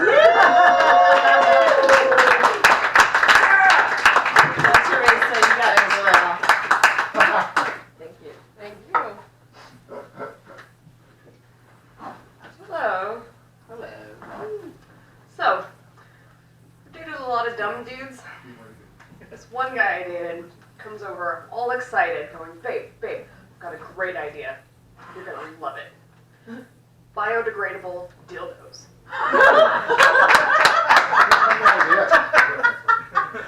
I thought he was joking at first.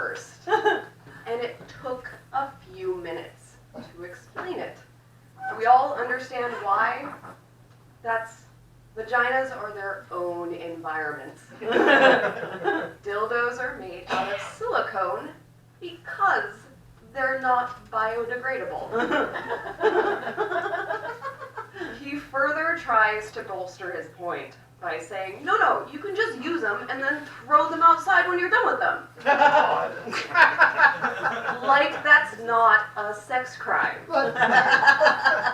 Just imagine parent and child going on an afternoon walk, and there's just dildos. Biodegrading. Oh. He also doesn't understand we don't just willy-nilly throw them away. I've had my one and only for 2 years now. His name's Richard, Dick for short. He lives on my nightstand, and I tell him I love him every time I use him. Another ex of mine, I was performing fellatio on him.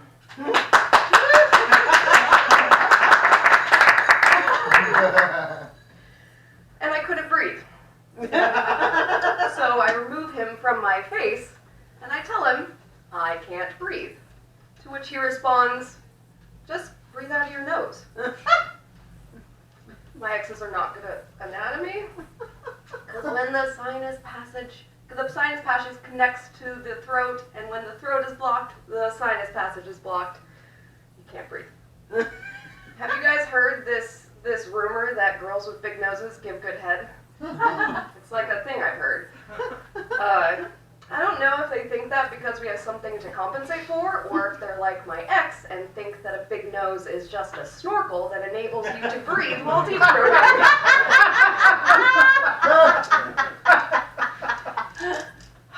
So I've outsourced my orgasm to silicone because biology has failed me.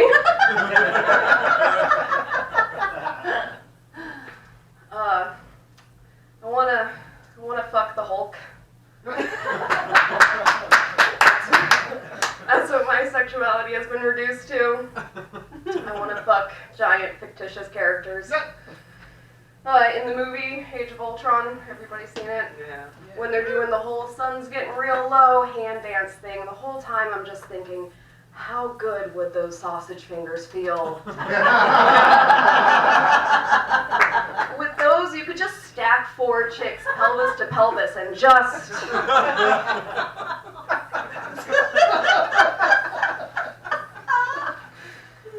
Oh. I want to motorboat the Hulk's balls.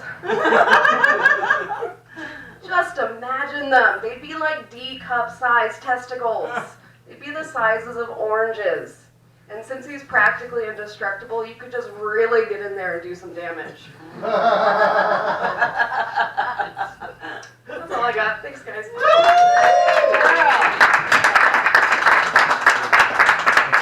Let's give it up for Teresa Booth, everybody. Oh my goodness, you guys. Can you imagine though, like you start with Bruce Banner with a finger inside you, and then you're like, Tony Stark's really hot, isn't he? I fucked your brother. Oh, and is it really, For those of you who don't know how the Hulk works, he starts out small, he becomes big. So that's the joke. You guys. Green Eye of Envy. I too have had people unable to breathe while they were giving me head. It has nothing to do with the size of my cock. It has to do with a full and natural Jewish pubic area. And frankly, what has been described as a pungent aroma.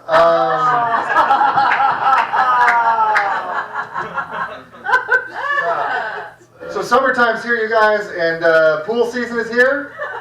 Pool season is out there, you guys. I take care of a pool, and a lot of people don't like pools. A lot of adults, especially, they don't like to go to the pool. I like the pool because it's really the only place I can piss on strangers' kids without anybody getting weird about it. You know what I mean? You guys, speaking of strangers' kids, coming to the stage is a good friend of mine. We were kissing a little bit earlier. No lip stuff in front of you guys. We love each other a lot. We're real sweet. He's just a nice kid. He's got real small glasses on. It's kind of weird looking right now. Looks like a Rancor from the old heavy metal magazines, if you remember those. Anybody remember that shit? You know what I'm talking about, right?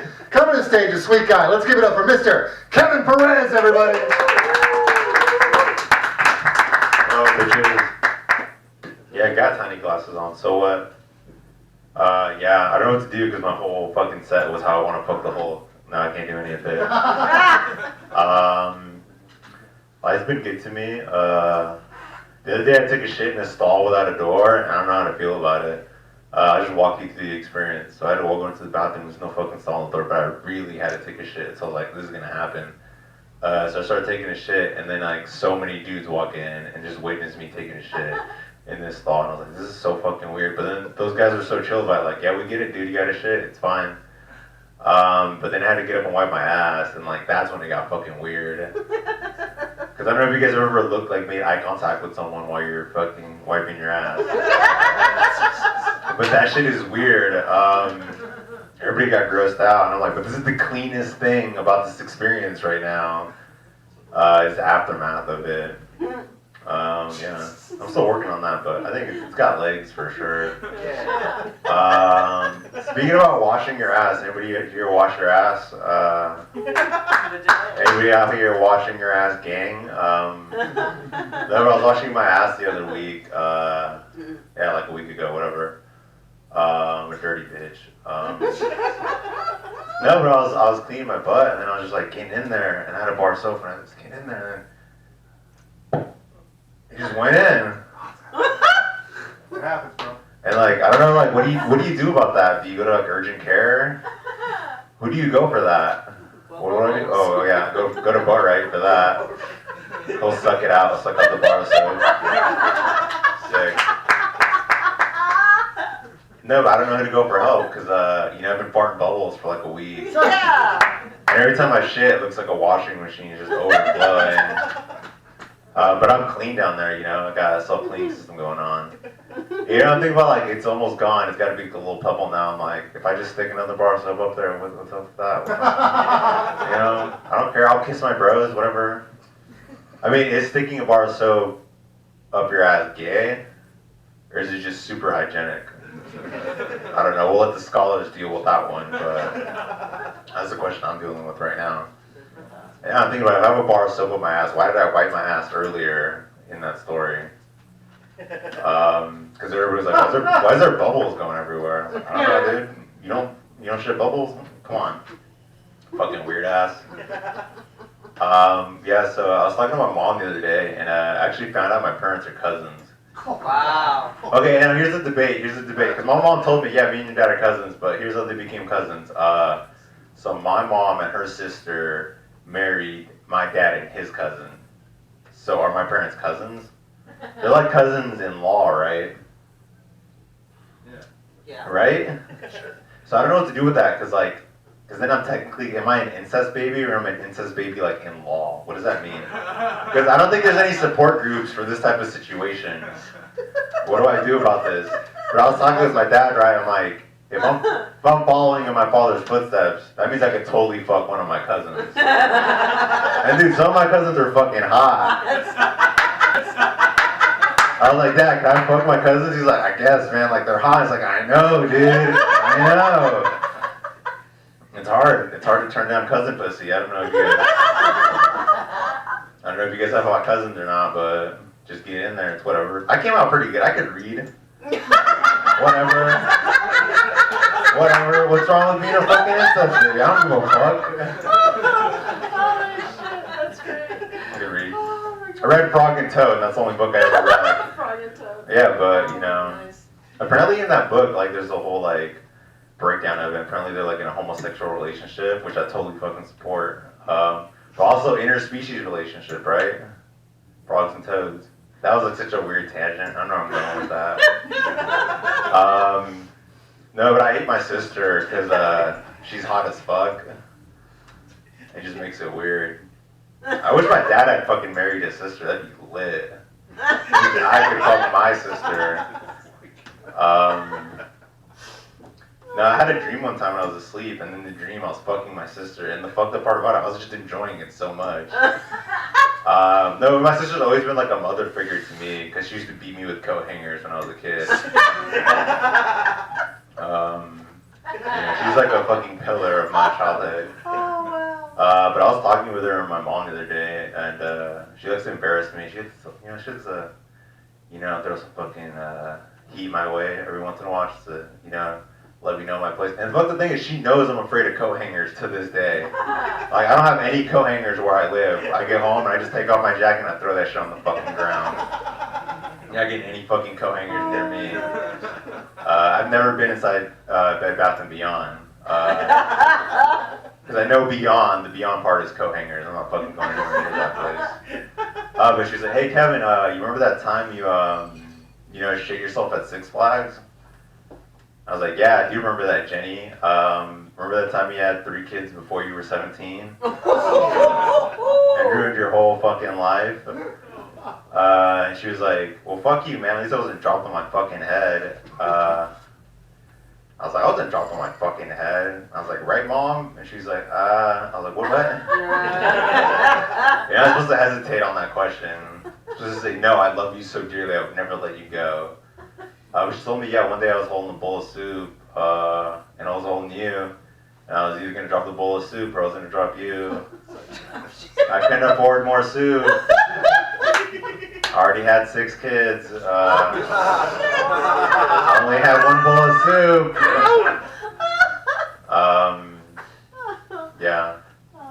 But I was like, so what kind of soup was it? She's like, I don't really remember. I was like, Mom, that's fucked up. I fucking hate you. And she's like, hey, you don't have to go that hard, okay? And I was like, no, I'm fucking pissed. You don't fucking drop me. You're fucking incest baby.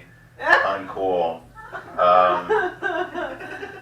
No, but there's something to say about me being an incest baby. My sister beating me with coat hangers. It's probably like a self-hate joke somewhere there. No, I'm telling her, like, don't worry, it's not as bad as your little brother.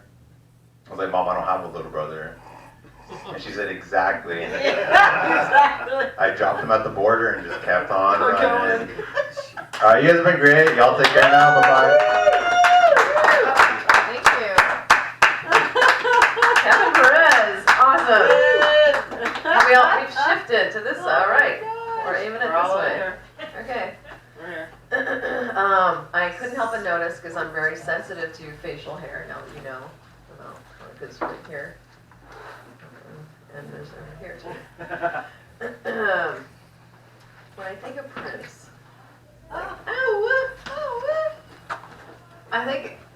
I just imagine him spending 90% of his time manscaping. Like, I think he did his best writing when he was doing that. Dig, if you will, this picture of you and I engaged in a kiss. Wow, doesn't it sound like shaving? Every time I shave, I'm like, this is what it sounds like when dogs cry.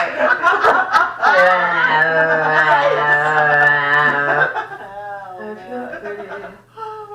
You should always be prepared. Everyone should know CPR. You never know when you're going to come across a 5-car pileup or whatever. And I'm like, oh shit. And I never remember the whole fight or flight and freeze. I don't remember the freeze part of it because it means, ha, but you're still helping.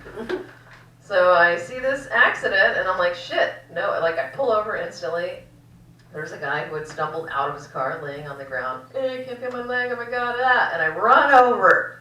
And even on my way, trying to help, I fucking leave the building. I was just so overwhelmed by like bodies, people, blood. And I run over and I grab him and I breastfeed. And people are coming over like, no, skin-on-skin contact is very important for newborn infants. Colostrum is it's very good for them.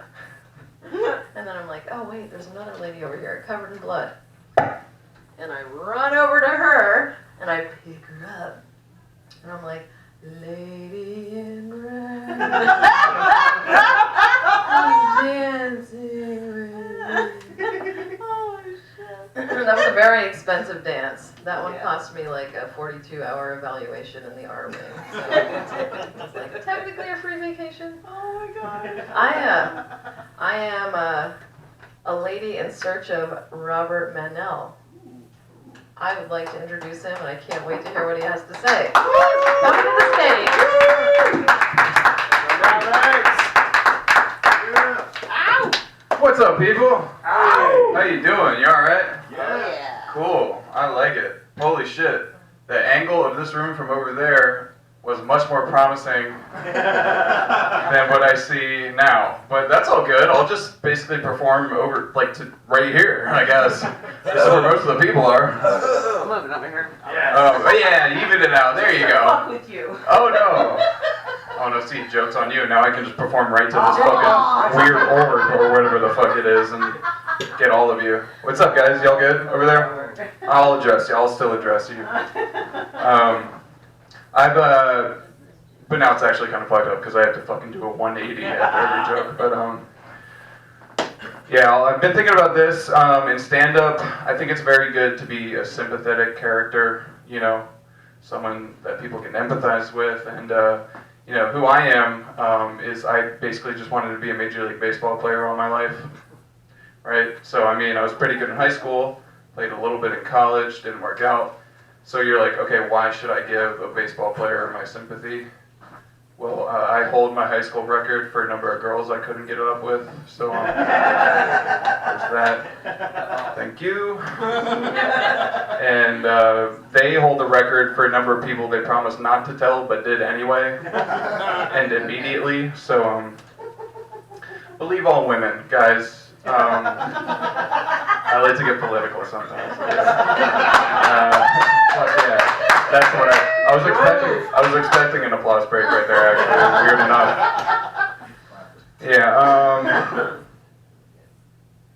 Yeah. So I mean, I guess in high school I was the king of consent without assent. That's a brilliant boner joke. Fuck you guys. You didn't say consent, didn't you? C-U-N? Maybe, I don't know, but don't remind the crowd if I did because they'll think about it. All right. Yeah, so I mean, not getting it up in high school, you know, multiple times in a row, not too easy.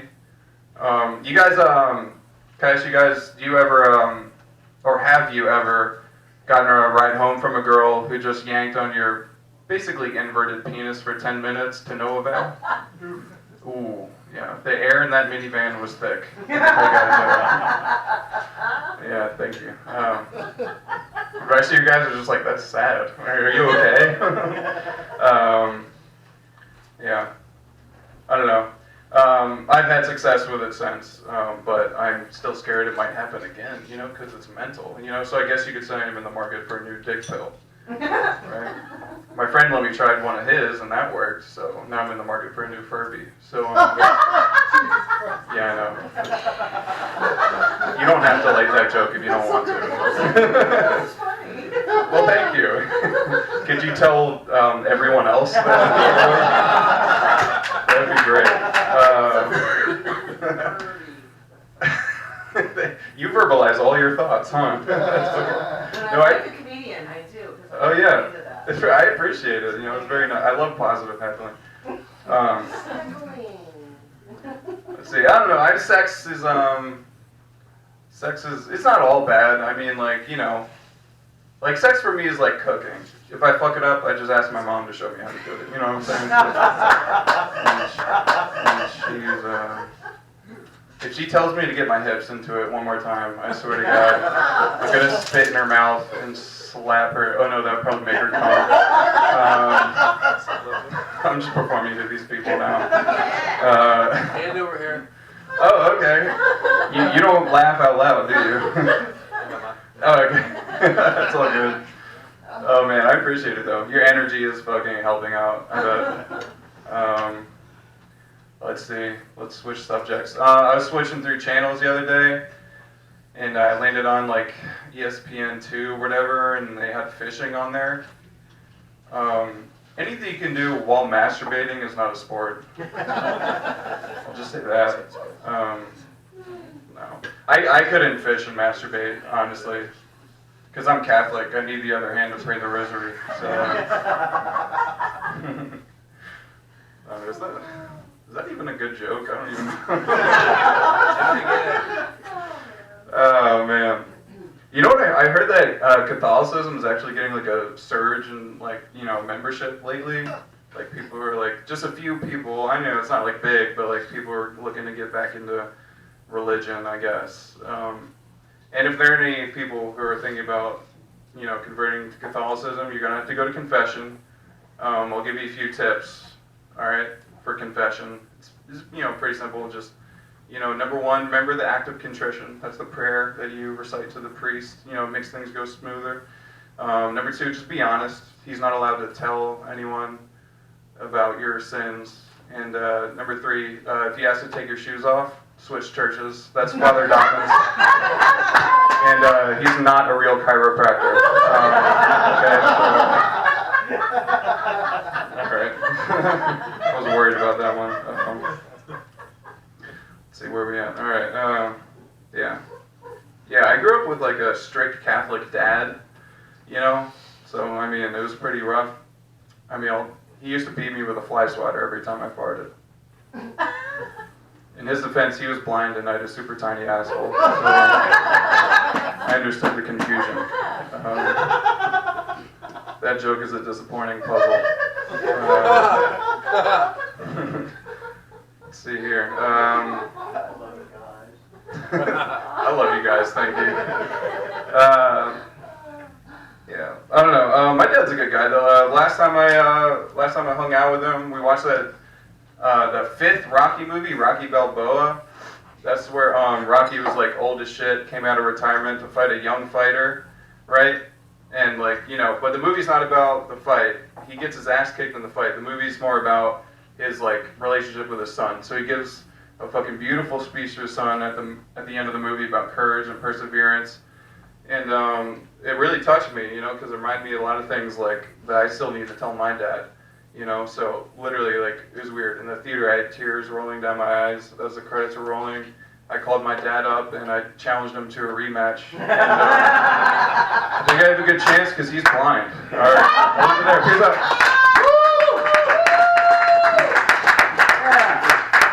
That was a fucking incredible set, you guys. Give it up for Robert Manel. Oh my goodness! Actually, a lot of people forget the after credit scene in Rocky Balboa where Tommy Morrison lost to AIDS. He did know, you guys. He totally did. He totally did. Tommy the Gun Morrison. Beat George Foreman. No, did he lose to George? No, did he lose to George Foreman or did he win that fight? Can't remember. Paid for it. Don't care. Another thing, just a tip for Robert with his erectile dysfunction. I learned this not too long. I learned this last year. Just smoke a little meth and 4 strokes. 4-stroke gang, you guys. 4 strokes. Stroke a little tiny meth. Anybody here have any stepmothers? Any stepmother owners? Anybody? Yeah. Nobody? Well, we got a stepmother owner right there. Any stepmothers in here? Goddamn good. Fuck those bitches. Am I right? Jesus Christ. I was reminded of an incident. I don't know how it came up, but here's the thing. When I was a younger man, you may be surprised to know this, had a very meek vibe. And sometimes people would, I don't want to say test that, because they would pass almost universally by hitting me, pushing me. I just didn't really want to deal with confrontations. It wasn't my scene. But I think some of you who've experienced this, you might know there's a snapping point in every meek person where they just flip the fuck out. They just go nuts. And I remember this one time, I hope you find this as funny as I do. My stepmother was a mean person, and she was closer to my age than my father, so there's probably some jealousy issues right there. She said to me, she was yelling at me already, she was hitting me, and she said, "Your father said he wished you'd never been born." And I guess that resonated with me a little bit, I was like, that seems reasonable. And so I picked her up and I chokeslammed her like the fucking Undertaker. I wasn't going to say I'm not proud of it, but I kind of am. I am a little bit. I was 14. She's a big chick too, man. It was a little bit impressive. And the thing is, of course, from that moment on, it's a ticking clock in your head. You're like, Dad's going to kill me now, right? I hit his woman. And this is, it's not a good trophy, but it was his trophy. It was like his 3rd place trophy wife. And he didn't have first place money trophy wife. You know what I'm saying? People go for a Dalmatian. My dad had a fucking half-deaf 3-legged terry poodle. With a cataract, I'm just translating. She doesn't really, but in the dog world, she would definitely be 3-legged and have a cataract. She'd be hyperallergenic though. It's not at all, But then I was like, my dad's gonna fucking kill me, right? Because I broke his toy. And the upshot was my dad didn't kill me, right? And because he was gonna, and I said, she said, you wished I'd never been born and my dad didn't beat me up. And if you do the logic on that, do you know why my dad didn't beat me up? Because he knew that he had told her that he wished I'd never fucking been born. So he knew for 100% she was just telling him shit, telling me shit she wasn't supposed to tell. So like, is that bittersweet? Is that the definition of bittersweet? Like, Yeah, right. He didn't want to kill me then, but he didn't wish I'd never been born. So, you know, or he did, yeah, so he did wish I'd never been born, but he didn't want to do anything about it at that point in time, I guess. Is that an upshot? Is that the upshot? I don't know. I felt like I told that with a lot of energy, if not a lot of humor, so. I saw Justin Ammerman do a set one time. I heard if you're not funny, just be really loud and look like Rhea Butcher, you know? He should apologize, because there's a lot of misogynists who think she's not funny just because they caught part of his act. You guys coming to the stage. He's not here. I tell him though, I don't like him. I don't care. Coming to the stage. Show him the links. Fuck you, Justin. Coming to the stage is somebody I do like, which is rare, really rare. I say it a lot, but it's rare when I mean it.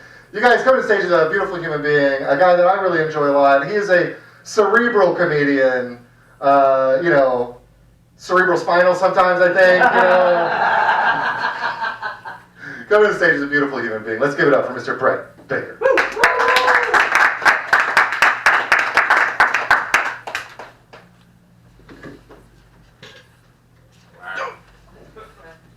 Some people tell me that without my glasses, I look a little bit like Robin Williams.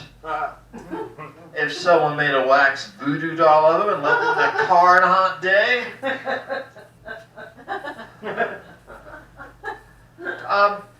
So my neck is fused. It's not that big a deal, although when I'm at the urinal, if I square my head up, I miss wide to the left. And if I square my body up, I'm looking at the other guy's dick.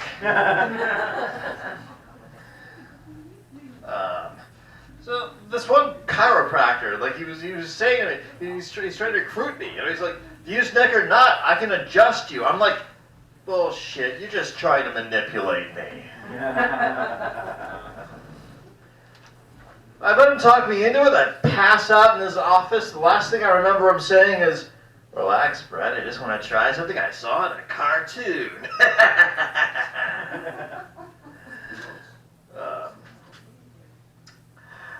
Let's see.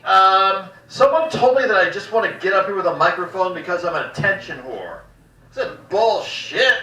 Unless I'm getting paid, I'm an attention slut. In LA, comics will pay for stage time. That makes them attention Johns.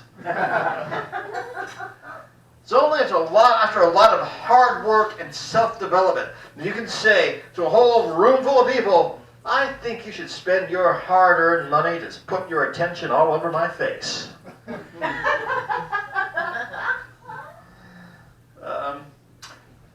So let's see, why does whoop-ass come in cans?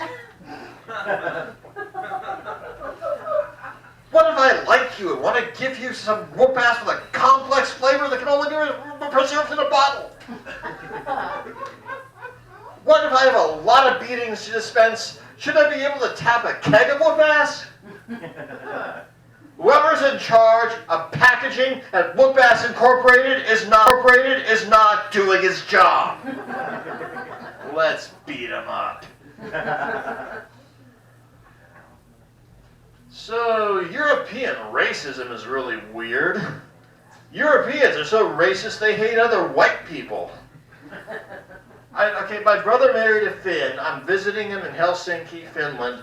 We walk down this beach and a bunch of kids yell, "Go home, Norwegians!" Like, my brother and I are descended from Lithuanian and Latvian Jews. We are way hairier than any Norwegian.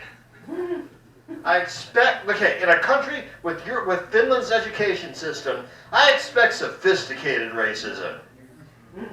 This was like high school dropout level. I'm disappointed. Let's see. I went through a period in my 20s when I kept ending up at house parties thrown by Marxist librarians. We can all relate, right?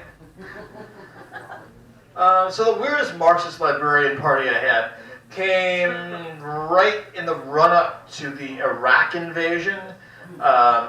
that these, we all kind of, we all just met and we're like, wow, I bet this George Bush guy is the worst president we're going to have in our lifetime. And so I arrived at their house, and they had way too many antiques and handmade carpets for people who didn't believe in private property.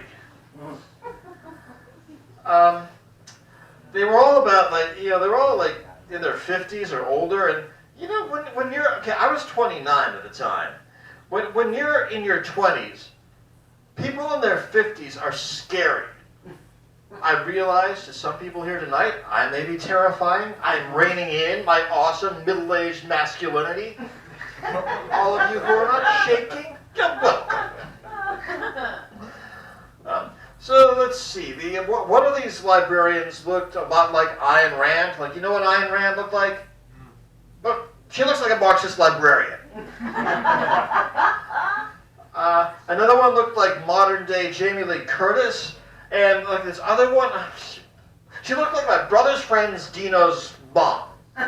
You don't know her. So my brother's friend Dino's mom, rubs my arm, and I'm thinking, wait, am I about to be invited to a Marxist librarian orgy? Jamie Lee Curtis winks at me, and I'm thinking, well, okay, these people are old and wise. Maybe they can teach me things I need to know. Then the one guy in the house who looked sort of like, you remember George Bush's Secretary of the Treasury, Timothy Geithner, kind of a grayer, more bohemian version of him? Anyway, it doesn't matter. He wasn't hot. He looks at me and I'm like, well, I don't know if I want this or not. And also, the Timothy Geithner dude, he'd been going on and on all night about Elric of Manibene, the albino warrior. Has any of you ever read the Elric saga? No, of course not. It is the worst epic fantasy ever written. A drunk 15-year-old who had never read a novel in his life could write a better fantasy saga than Elric of Manibene. Do not try to seduce me with Elric.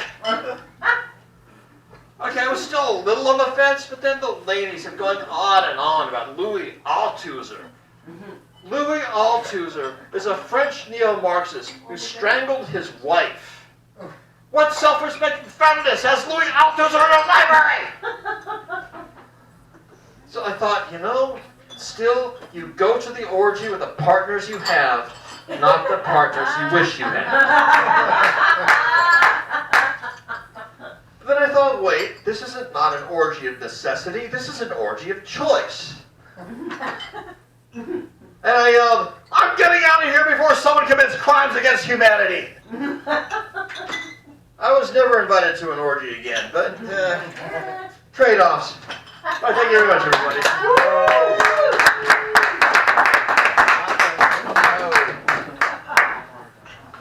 That was crushing it, sir. Brett Baker. I have not read that, and now I'm not gonna. Go on, girl. So, we have one comic left, and I cannot wait to hear her. No, it's just me. Well, every time, I love her stories so much. Can't wait to hear the end of them, can't wait to hear how they evolve.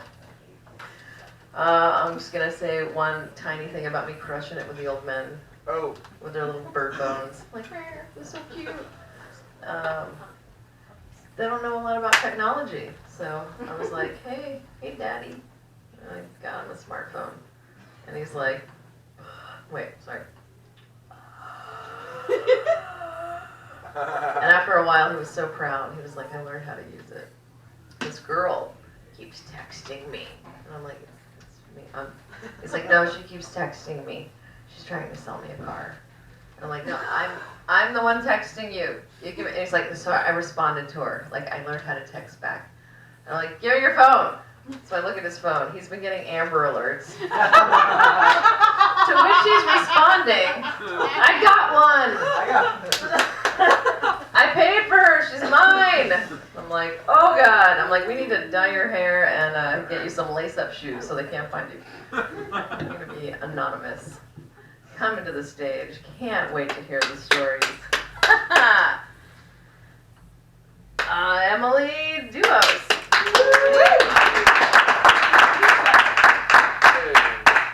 Oh, wait. What?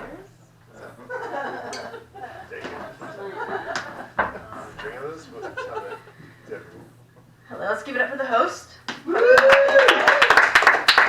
They allowed me back every week now for like a month and a half. It's fucking sweet.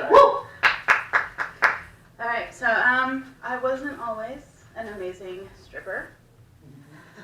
I had to start out with the day and mid shifts because I didn't suck my boss's dick.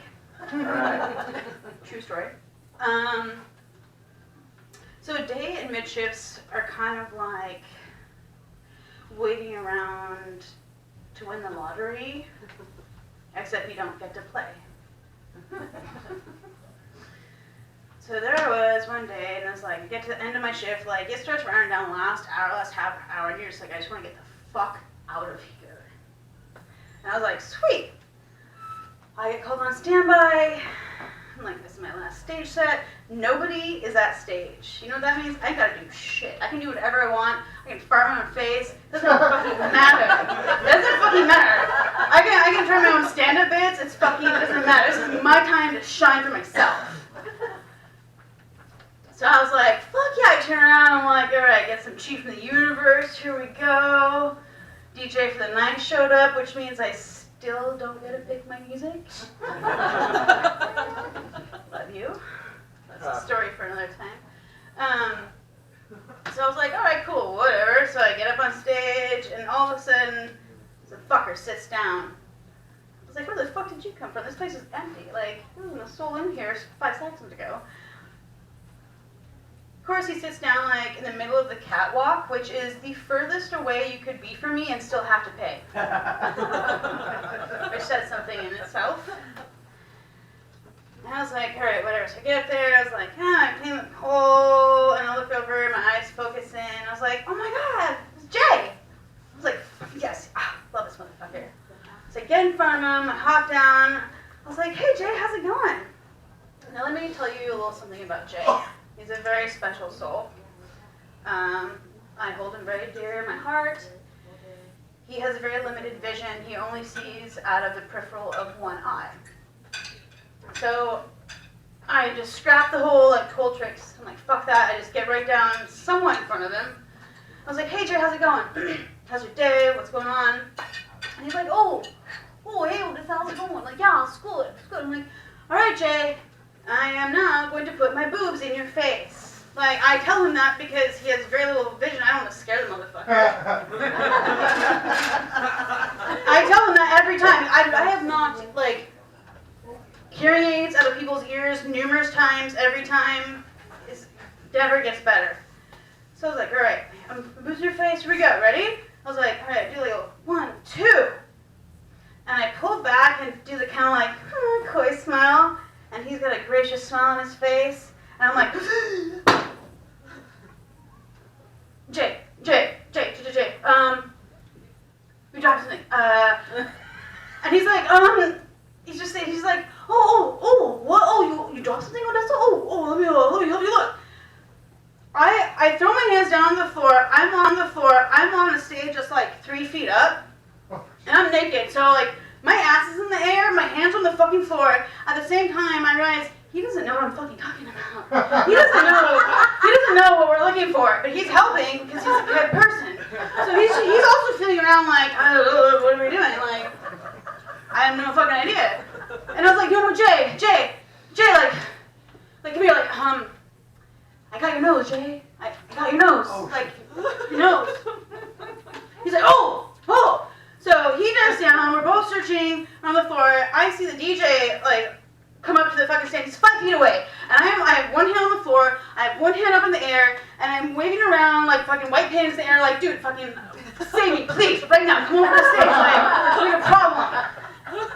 He's Asperger's like me, just doesn't sense any problem whatsoever. In the meantime, Jay finds his nose and pops. He's like, oh my god, I got it! And he like sends it right back in his face. In the meantime, another customer has come in and sat down on the opposite end of the stage. Why? Because my ass is in the air and I'm fucking naked. like, oh my fucking god, oh my fucking god. Because so now she's like, that's fine, it's totally fine. I was like, all right, cool. So song ends. The DJ attempts to usher me on to the next stage, and I do something I have never before done in my stripper life. I gather my shit, I grab my few dollars that I definitely didn't deserve. I stand up, give a nod to Jay, I'm like, good to see you too. And I run off stage. Fast, like really fast, which is a bunch of clippity-clops. Real sloppy clippity-clops. It's the end of my shift. And I'm allowed to drink. So I get off stage, I'm sweating, like, I don't even know who to run to, and I run up to my friend, I'm like, dude, Harlow, like, oh my god, you know Jay? She's like, yeah, look, I'm like, dude, I fucking just knocked his nose off. She's the most even-keeled, the most even-keeled, understanding motherfucking person you will ever meet in your life. Like, just sweet, like, oh, okay, and she's like, shit, for the first time ever, oh my god, what did it look like? I'm like, I can't talk to you right now, I have to go find the manager, before someone else does. So, I went over and I find Faye, and I was like, the most stoic, little sweet lady you've ever met in your life. Like, one of my goals was always to make that bitch fucking laugh. So I went up to her, I'm like, Faye, and I'm like, butt ass naked, I have just a bunch of shit in my arms, I'm like, sweating, I'm like, Faye, and she's like, what happened, did you kick somebody else in the head? I was like, ish. I was like, so, I fucking knocked Jay's nose off. And she's like, and I expect her to be like, sympathetic and make me feel good. No. Instead, for the first time ever, she shows emotion in her face. She's like, oh my god, what the fuck do you look like? I was like, I don't have words to formulate this picture in my mind right now. I was like, I don't know, like imagine Eeyore, with a tail that you like snap off and snap back on, and then like, but also mixed with like a button. I don't fucking know, like. Yeah, so that was the last time I ever told anybody I got your nose. I love you guys. Thank you.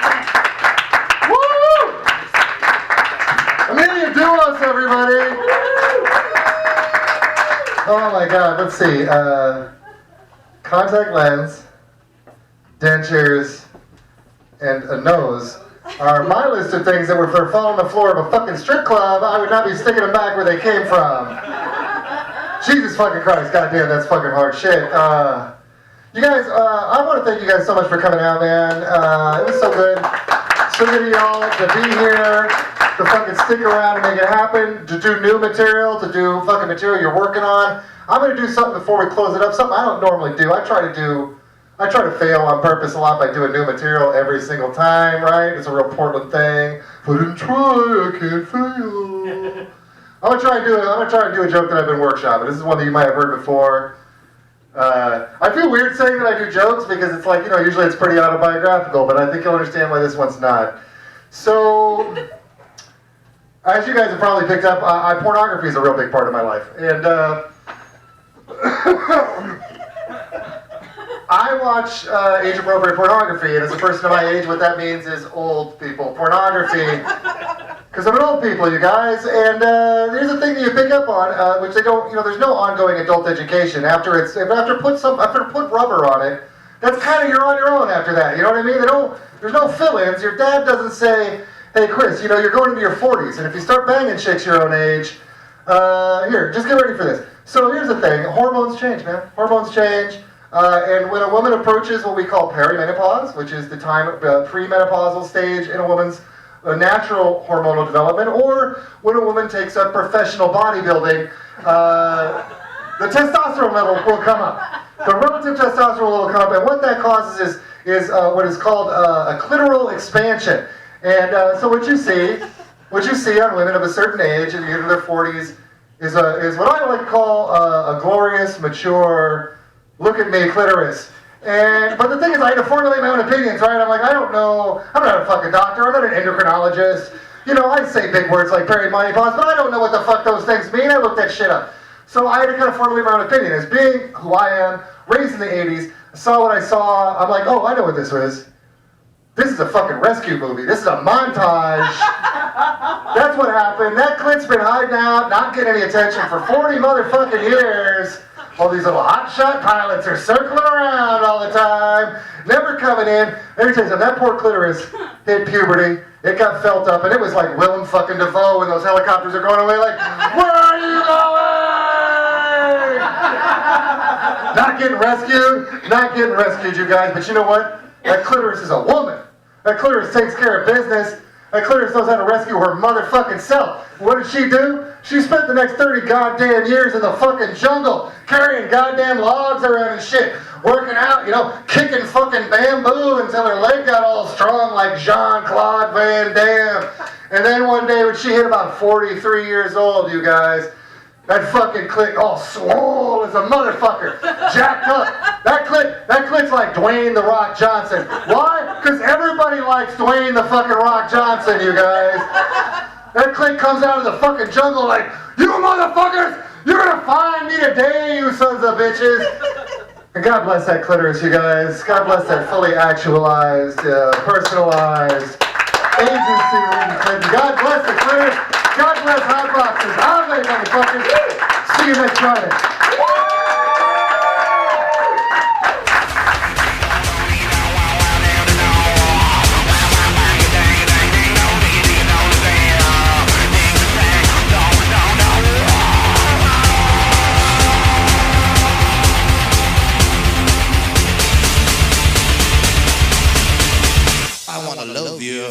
Let's do this shit for real. Come on now.